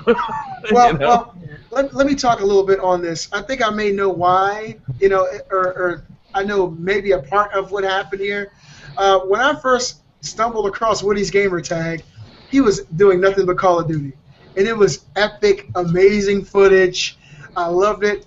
And that's how I found you, because I started searching Black Ops 2 gameplay, and then I found your video. I was like, this guy is just like Woody. Let me go ahead and subscribe to him. He's got some stuff to talk about too, right? And I love that fast pace. These guys are excellent at this game. Their hand-eye coordination is awesome. And then Woody, he started getting into Minecraft, and that's just not my cup of tea. Yeah. And a lot of people, I never left him any negative comment, because I think that thoughts are things. A thought can turn into something else, and it can be projected into reality. So I like to leave positivity everywhere I am. But I'm not into Minecraft, I'm in my mid-30s. If I'm going to play a game, it's going to be visceral, and it's going to be hardcore, and it's going to be, shoot 'em up, teeth flying out of their mouths, and the bullets go through their head. And Minecraft kind of turned me off a little bit. That's why I didn't know that Woody had even stopped doing videos, because for a while, that's what I saw predominantly on his channel was Minecraft. I'm like, I got to listen to Mail Monday with this crap. I'm still going to listen. But it's probably been a few months since I even stumbled on his page, because that Minecraft, it threw me off so much from what really drew me to him. It's like attracting somebody with a cheeseburger, and then you lock them inside your house and you feed them a salad. That's really what it is, And I think that may have had some kind of effect on what happened with Woody's gamer tag. Well, that's what I was saying about me too. All that negative feedback kind of actually gets on you after a while. If you actually think about it. Yeah, and you say you hear a lot of people say just don't read the comments, but this is a social network. YouTube is not just about sharing your videos. It's a social network, and not getting into the comments. I feel guilty if I don't get into the comments for 2 days. Yeah, you gotta read what your viewers are saying, even if they're bad. You're still gonna come across of whatever the little shit talkers are saying, or whatever you want to call them. You might have the good, you might have the bad. Just like Marco, actually, like I said earlier in the video, I feel so loyal that he actually subscribed to me after just seeing you off of your guys' live stream. And it's just so amazing to me. I'm actually going to subscribe to him to help him out too. Thanks. Not because I just don't know him, but to give him that support that he gave me back. But after a time, when you got all these people, you remember Beastly, you commented on that one video I uploaded, the shit talking subscriber. Yeah. Remember that young girl? She actually subscribed to me after seeing me on your guys' first live stream, and she's like, "Oh, you guys are amazing, but COD Made players boring." And I was like, then why did you subscribe to me? Because Beastly sent you to my channel. Doesn't mean you have to subscribe. If you don't like my content, then don't subscribe and then just talk shit about me on my videos. It's just pointless. You didn't have to come here at all.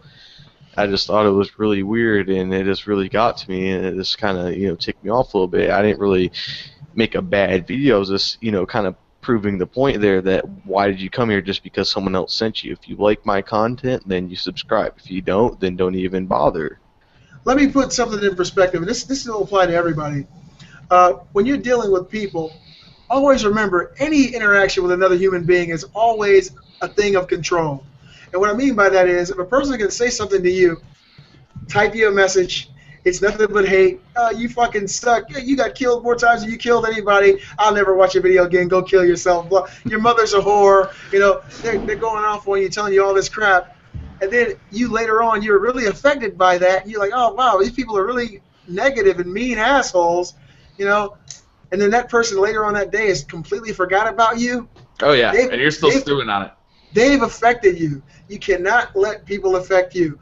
I mean, people are going to hate. Haters are going to hate. That's what people. Some people do it as a living. You know, they go around and see, hey, this guy looks happy. Let me see if I can fuck him up. You know, you got to be able to weed out the crap. You know, and sometimes, especially being a YouTuber, you're going to get it. I'm going to get it. You're going to get it. God, BriarRabbit, you're going to get it. I mean, all good things come to an end, BriarRabbit. Maybe I'll leave a bad comment today. I know. I don't want to talk about it, right? Yeah, like knock on some wood somewhere. Yeah, so I've always wanted to make a video, you know, of have like Jan play Call of Duty. My fiance play Call of Duty. She's terrible, right? She doesn't know what the buttons are on a controller. She never plays video games. And upload it and just like pretend it's just a normal gameplay just to see what happens. You know, because it's really hard going like 0 and like 30, right? Just getting stomped. And I always thought it'd be kind of like a funny thing to do. But just not talk about it at all, right? Don't upload the video. Have a regular commentary over it. You know, hey guys, this is BriarRabbit. Just I wanted to upload this Beast gameplay. You know, something like that, right? But in the background, it's just somebody getting absolutely stomped on. Oh God. But that'd be an awesome thing to do, though, because you can actually view that paradigm of negativity, you know, on YouTube videos. That'd be the next video. You could upload the next one of you destroying people and talking about the reaction of your subscribers when Jan was doing her thing out there. You guys really made Jan feel bad. I tried to feature her gameplay. Yeah. Speaking of that, Brian, I saw your video that you posted yesterday about the Titanfall. Yeah. About the withdrawal. Oh man, I was howling. How did you even think about that? I was worried that video wouldn't go over well. I didn't know how. You know, when you think of something yourself, you always think, oh, you start chuckling to yourself and you think it's funny in your own head. But then when you share it to the world, you never really know if it's going to be funny or not. But I'm glad people seem to like it. Yeah, it was I loved it, dude. Like, I couldn't even finish watching it. It was so hilarious. You know, I had to stop it. I was like, oh my God, I can't believe Briar's doing this. Getting close to the camera at the end. Oh, yeah. And then your wife came on. I was like, oh my God, it's almost so serious right now. Yeah, we got that idea a few days ago, so I didn't shave for like I think 3 or 4 weeks, just like, and then I shot the whole video in reverse. So like the first scene that I shot was like the last scene in the video. So I got like a full beard. I had my hair was all messed up, and then the second one I took a shower, but I think I shaved, and then I actually went and got a haircut. So the first scene was with a haircut.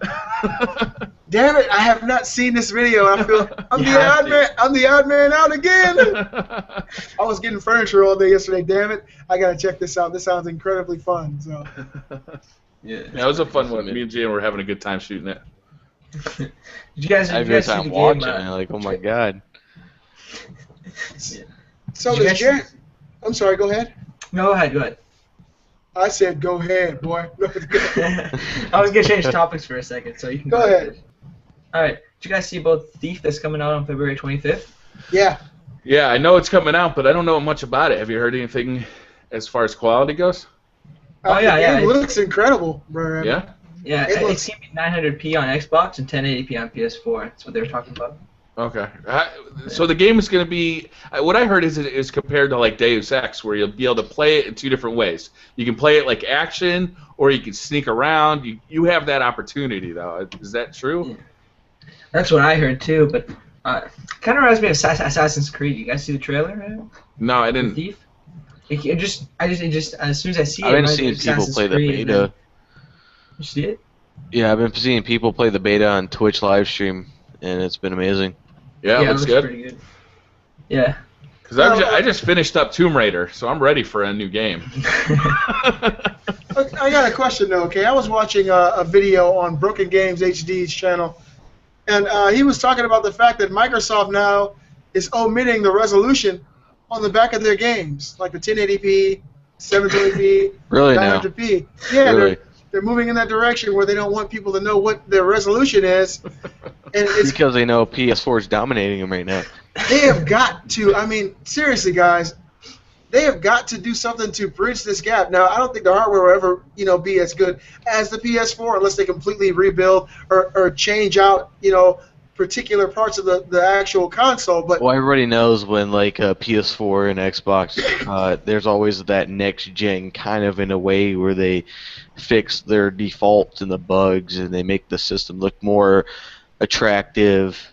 I think that's where they're gonna go. Like next year or the year after that, they're going to make the Xbox One look sexier and less bugs and all that. And same with the PS4. It's just going to be, not trying to, interrupt you, Beastly Gamer, but saying, they've always done that with the PS4 and the Xbox. It's just going to look a little bit different, and there's going to be less bugs. Yeah, they're talking. I'm sorry, Marco. Go ahead. I was going to say, like Rise, they said that that was the best looking game on both consoles. But what they did was they blurred the background. They made these necessary changes that made it look like it was a great 1080p experience. So that's what I want them to do for the future. It's selective focusing. It's just, to me, it's amazing that Microsoft, with the background they have with the Xbox 360, one of the most popular game consoles of all time, with the background they have, how is it possible that they let Sony get this kind of jump on them in tech? To me, it seems like you'd have Centuries going out, finding out what your competition's doing next. They both knew that one another were coming out with next-gen consoles right around the same time.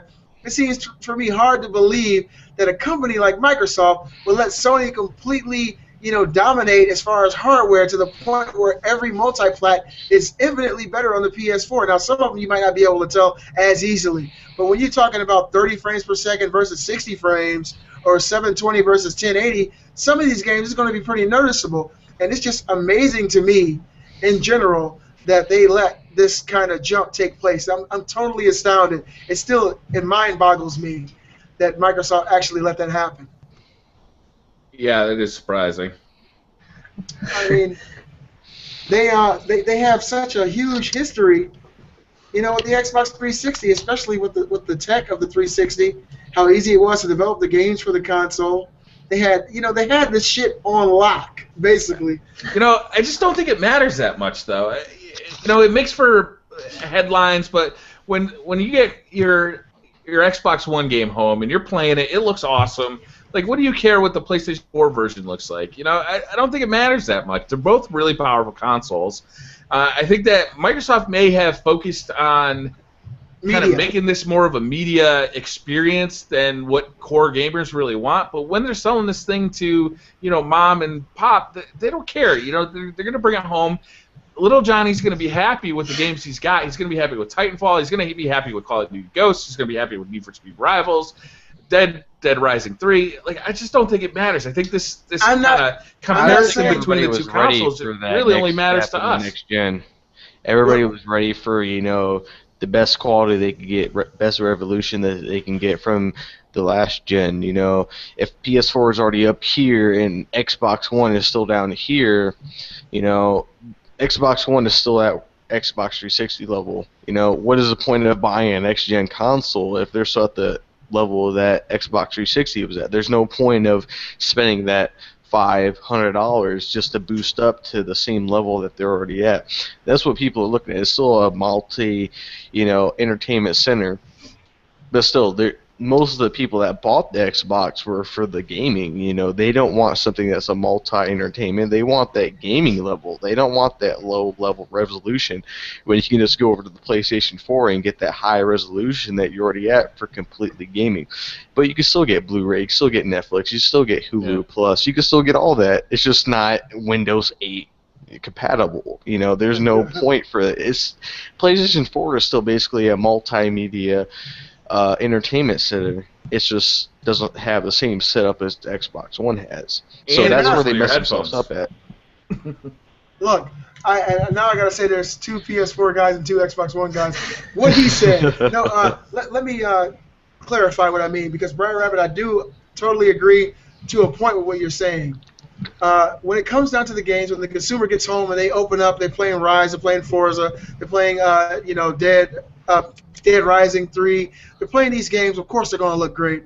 they're going to enjoy them, and the last thing they're going to be thinking about is what the PS4 looks like. If you're playing Call of Duty on the Xbox One, you're going to enjoy it. It's going to be the same speed, the same frames per second. It's going to look great at 720p on your big 1080p TV. It's going to look good. There's no doubt about that. But the thing that I'm talking about that I'm astounded they let them get the jump over, that Sony let them get that kind of lead over, was the fact that this will affect sales.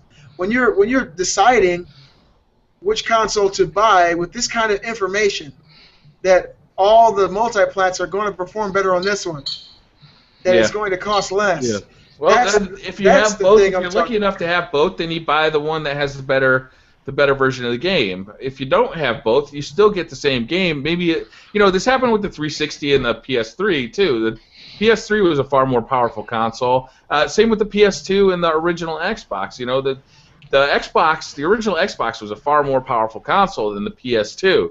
And if you were lucky to have enough to have both, then you could choose the Xbox version of that game to play it on. If you didn't, though, you still got the same game. It's, maybe there were minor graphical differences, and I think that's what we're dealing with here. I think a lot of people are blowing this up to be like this huge differentiator. I have both consoles. I look at them both, and I swear to God, it's just not that big a difference.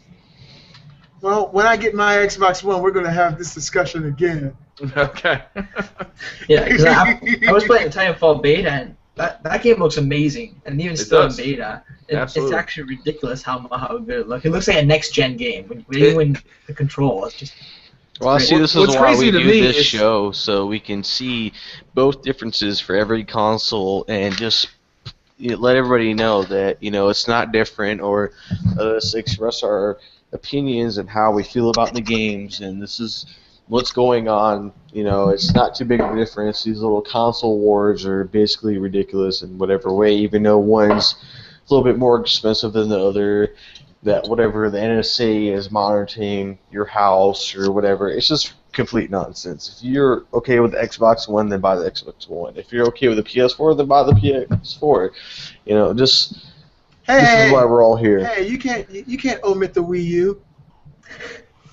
I don't even know about. I don't even want to go into the Wii U right now. Yeah. My friend who bought one probably got 50% of the market. Tell you what, BriarRabbit, I'll buy your Wii U. Why don't you send it to me? I can't sell it to you because the kids have been playing it nonstop for like the last month. They got still Mario. Yeah, they got the new Mario game for Christmas. For some reason, they didn't break into it until just recently, and they just got Zelda Wind Waker, the remake of Wind Waker. Yeah, and they're really having fun with that. So the Wii U's getting used in this house. Awesome. Yeah. 1 out of 100.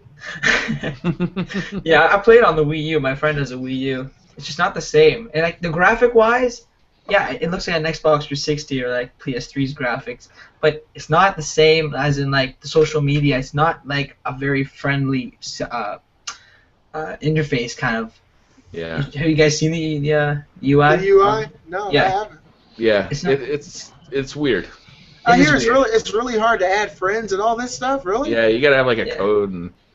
That was with the Nintendo DS, wasn't it? They did the same thing with the Wii U. Yeah, I think so. Jeez, poor Nintendo. They're just headed downhill, buddy. That's all I gotta say for Nintendo. I don't know what their next step is. I know last episode of the Beastly Thoughts, they're coming out with something new. Hopefully, it's something substantial that they can actually pick up their sales and something that everybody wants. But other than that, they're just falling in the totem pole right now. They're something they don't want to be. Okay, so I want to ask, especially for our viewers today, because Marco is new, guys. Tell everybody again, Marco, the name of your channel, and we'll definitely have that listed in the description below so people can come through and subscribe. Oh, sorry, you cut out there. What? Just kidding. Let people know the name of your channel so they can come through and subscribe to it, because you're new to Beastly Thoughts. That's right. My YouTube name is Unreal Gamer. If you want, just check it out. If Briar's kind enough to put a link below. I certainly will. Yeah, he hasn't uploaded any videos yet, guys, but he is an Xbox One gamer, and he's going to be doing a lot of Titanfall footage. Yeah. Yeah, he's more than welcome to put this video up. Oh yeah, this will be his first video. This will be your first video. So if you have any questions, contact me or Briar, and we'll let you know how to do it. But yeah, definitely put this up and let people know, what be happening on your channel. Cool. Thanks for having me on the show. I really appreciate it. Oh man, you better be back. You better be back with us. I'm gonna try to put videos up every day. I got a lot of gameplay. I've been collecting gameplay for, I don't know, a month. I got my Elgato for Christmas, and I got my Blue Yeti right here. So, yeah. Oh man, you're the man. I took a long time to gather all the equipment because I thought I want great quality. I'm very picky about the quality I have, but yeah, it's just I got the Elgato, I got the Blue Yeti, I think I got your computer, Beastly. Which computer do you have? So it seems like I'm behind everybody right now. My mic quality is I'm still using the Turtle Beach headset, the PX22, the Call of Duty edition. So I don't know. Everybody's got these Blue Yetis and all these other mics. And I'm still using the Turtle Beaches. Hey, Kyle, don't worry about it. They're brown. They're brown Yetis too. Oh, you. Well, damn it! Let me move my head. Let me move my head back some. Damn it! Oh, you got one too. Since when did you get? When did you get one? My stuff's Christelle, so we'll see. All right. Are you asking me, Marco? Yeah, Beastly. I remember last episode you said I got to get one. Well, my lovely wife bought it for me for Valentine's Day. Aww. This makes me so happy. Yeah, but after BriarRabbit, I think I want to move this thing away from my face. It looks a little weird from what the picture I was seeing. I'm just saying. Just putting it out there. It looked a little awkward. Oh man. Okay, so look, guys. Next month we got 2 incredible games coming out for next-gen consoles. Yes, we do. Titanfall we talked about. All right. And we got Infamous Second Son. What do you think about Infamous, BriarRabbit? I want BriarRabbit's take on this because Infamous is not for everybody. It's really for a select group of people. Now, I think after seeing this game, even if you never played Infamous before, just seeing this game and hearing the previews of it, the guys at IGN, Greg Miller, Colin Moriarty, they all talked about it. They said this game plays the way it looks, and I'm going to tell you right now, this is one of the funnest looking games I've ever seen. So if it plays the way it looks, it really does scream next gen. It doesn't look like something that the PS3 could even, do. It looks very fluid. The animation, the powers, the speed of it.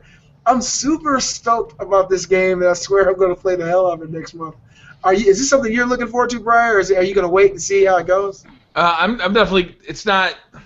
I haven't pre-ordered it or anything. I'm to see what the reviews are going to be like. If it's good, though, I'm looking forward to it because it's going to be like the first non.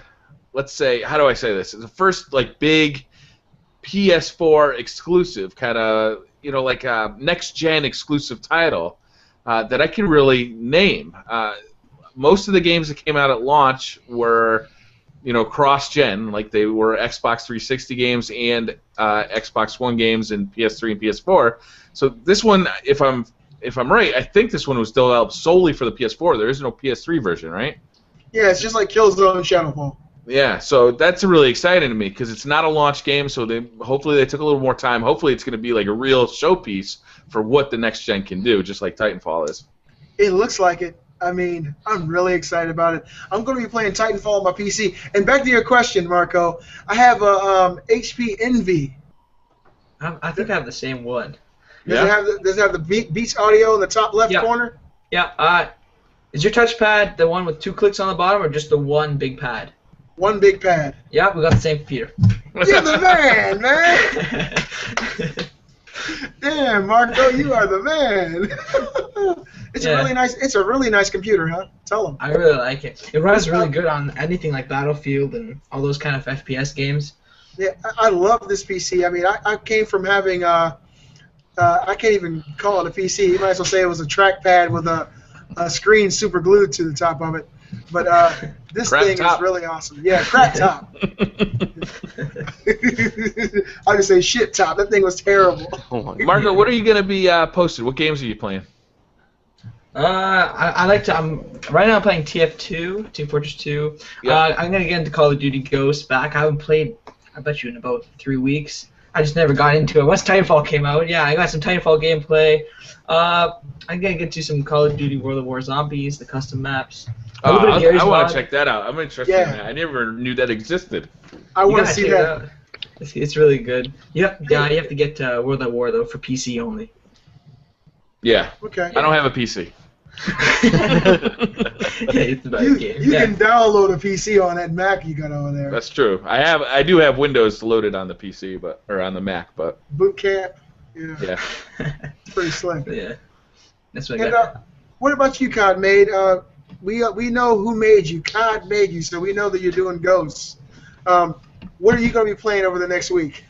Well, I'm just finishing Outlast. I got one more episode to do of Outlast for the PS4 exclusive, and then the 27th I'm going up to GameStop when my pre-order comes out for Onslaught DLC for Ghost. I know everybody else is ahead of me for that for the Xbox One users, but I don't care. It's going to be my version. I don't care either, man. Screw those guys. Yeah, No, it's going to just be my kidding. version. That's what I'm waiting for. And then, obviously, in March, I'm going to be doing Infamous Second Son. We're going to do a Let's Play of that. And that's it, unless I start doing more of my life videos and how I live my life on a daily basis. And that's what my channel is about, guys. And I want to tell you this about your life. It's a great thing to see this turnaround, to see this positivity coming. I love it. Yeah. So There you keep go. up the great work. You know, You see those spirit fingers right there? That's happiness right there. yeah, just keep up the great work, man. I mean, if as long as you're doing it, you're going to affect somebody else. You know, sometimes you're going down a road that other people are behind you on, and you might be able to give good advice. So just keep up the great work. Me, I'm playing Outlast right now. We did Beauty and the Beast last night, and I watched that episode. That was a good episode. I like that. Oh, thank you, I appreciate it. And I did some Outlast footage there. I'm playing right now The Last of Us DLC, which seems so far pretty You good. playing that? You started it? Yeah, I just did some. I was rendering the footage when we started here, so I had to stop it because I didn't want it to affect. You know, it may not have affected it, but I didn't want to be the odd man out again. So I just stopped it. I'll go ahead and re-render it. But so far, it seems really fun. So that'll be up tonight. I'm going to do 20-minute, webisodes of it. It'll just be the complete playthrough, and then I'll go ahead and do my review on it. But so far, BriarRabbit, I think it's really great. That game looks good enough to be a PS4 game, man. I mean, yeah, they did a nice job with the graphics. Well, the PS3 was a powerful system. You know, it really was. That game looks awesome. I mean, I've seen scenes already in the first 25 minutes. I was like, geez, this looks like the PS4 up-res version of the original game. They're really pushing out some good shit for that game. The original looked really good too. Yeah, it did. It's been a little while since I played it, so it's kind of like revisiting your old best friend you haven't seen in a while and having that conversation and you're remembering why you love him so much. And that's what this DLC is for me. It's bringing me back. Do you miss having Joel or? No. No, you don't miss it. No. I left The Last of Us with the feeling that it was more about Ellie. Yeah. Honestly, I think Joel's a hell of a character. And the voice acting, everything about him was just great. But I feel like at the end of that game, the game was more about the struggle of Ellie, and this is actually telling the struggle. You're actually playing two parts of the game at the same time. For those that don't know, if you don't like spoilers, turn off your speakers, plug your ears, take some cheesecake, stick them in time. I haven't played it yet. I don't want to hear this. Oh, okay. Well, for those that don't like spoilers, keep listening then, because I'm not going to spoil for everybody. But I'll just say this: you're playing two parts of the game, and it's like kind of it flashes, and then something else happens, and you go here and you do this. But it really does seem very fun, and I'll be uploading that tonight. And what about you, Mr. Rabbit? What are you going to be doing this week? You know, I have been playing. I just finished my Tomb Raider Let's Play. I haven't uploaded the last. I think there's 2 episodes left to upload. But I finished the game, so I'm actually looking for a single-player game. I was thinking about waiting for Thief. I haven't really looked at much video on it, but it's like the next game that's coming out. I have been playing Golden Abyss, the Uncharted Golden Abyss for the PS Vita, which I have an empty case for here. And I actually like that game. It got kind of crappy reviews when it came out, and the touch controls don't really work that well, and there's issues to it. But I'm having an okay time with it. I'm also playing Strider, which I downloaded on the PlayStation 4. which I'm actually having a great deal of fun with. I love the original Strider, well, the original 2 Striders, 3, I guess, if you include the arcade version, for the Genesis and the NES. So this is a big nostalgia game, and it plays pretty well. Not quite as good as Guacamelee, but pretty well. What else have I been playing? Now, when you're playing Uncharted Golden Abyss, have you tried the actual motion control aiming? Yeah, that doesn't really work that well for me. I actually really like that. It's like I use the analogs to actually aim where I want to aim, and then I'll have that slow articulation to really fine-tune it. Fine-tune it, yeah, and that way you can, head snipe, do all that great stuff. But yeah, I did it with the sniper rifle a little bit, but for the main combat, I just feel like the analog sticks are the easier way to go. Yeah, for the main combat, yeah. But I thought that game got really good reviews when it came out. You said the reviews are iffy? Yeah, I thought it was like averaging around like 7 or 6 or 7. I remember it like 8.5. Maybe, all right, maybe I'm misremembering, but I mean, it's got some issues to it, but it's a free game on the PlayStation Network, or it's along with PS Plus. There's a ton of free stuff on PS Plus. Oh, Street Fighter Cross Tekken I've been playing. The only thing that sucks about the PS Vita. PS Plus. What's that? The game you were talking about, I haven't seen on PlayStation. I just downloaded it. It's for the Vita. Yeah. Oh, for the Vita? Okay, I got you. Yeah. Right. I would like to see a way to record video game, gameplay off of the Vita, because there's a ton of games that aren't on anything else, and I'd like to, be able to share that. So when I'm playing, Uncharted Golden Abyss, I'd like to be able to share that, but, it sucks that you could play a PS4 game on your PS Vita, but you can't play the PS Vita game on your PS4. Ooh, that's a great idea. That would solve that issue. You need to write Sony there, BriarRabbit. Oh, I'm sure they have the capability of doing it. It'd be easier to go that direction, I would think. Yeah, but just in case you ever did want to play that online, grab it on PS3, and I'll whip your ass pretty quick. Which game? Street Fighter Cross Tekken. Yeah? Yeah. Okay. I'm a Street Fighter guy. I got all the other Street Fighters too on PS3, and we can get in there together and upload some footage. I don't feel like this would go well for me. An awesome idea we should do is this all get on PlayStation 4 and just make an absolute awesome video together. That would be fun. I would definitely be willing to do that. Call it Duty or Battlefield, and we need to make our own clan. Yep. And that would be fucking sick. And BriarRabbit, of course, you'd lead the clan. I'd be second in command. COD is awesome too, man. I mean, yeah, I've seen COD made player play. I don't think I'm gonna hold a candle up to that. You know who else is really good is God, his name is escaping me right now. I never heard of his name is escaping me. What channel is that? Oh man, it's awesome. It's really hard to spell though.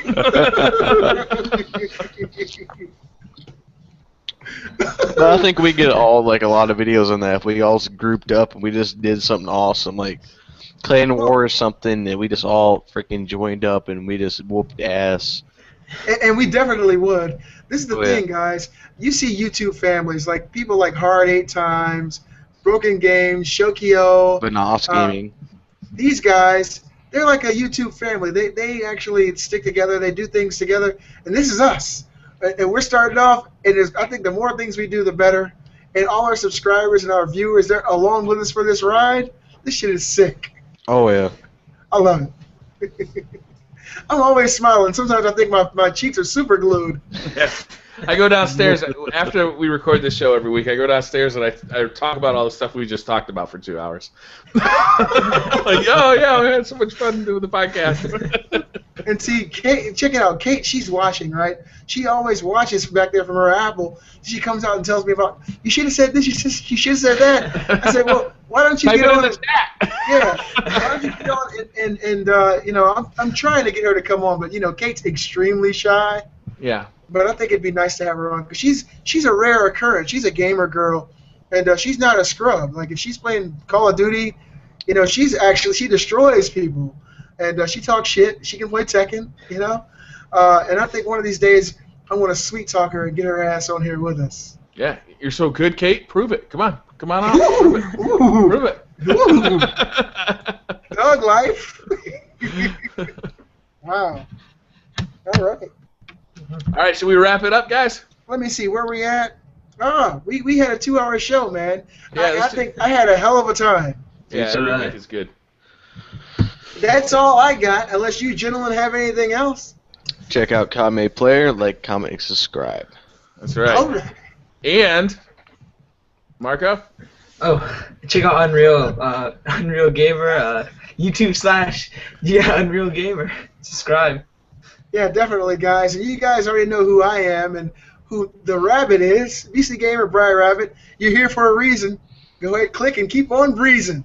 That's right. All right, guys. We'll see you next week.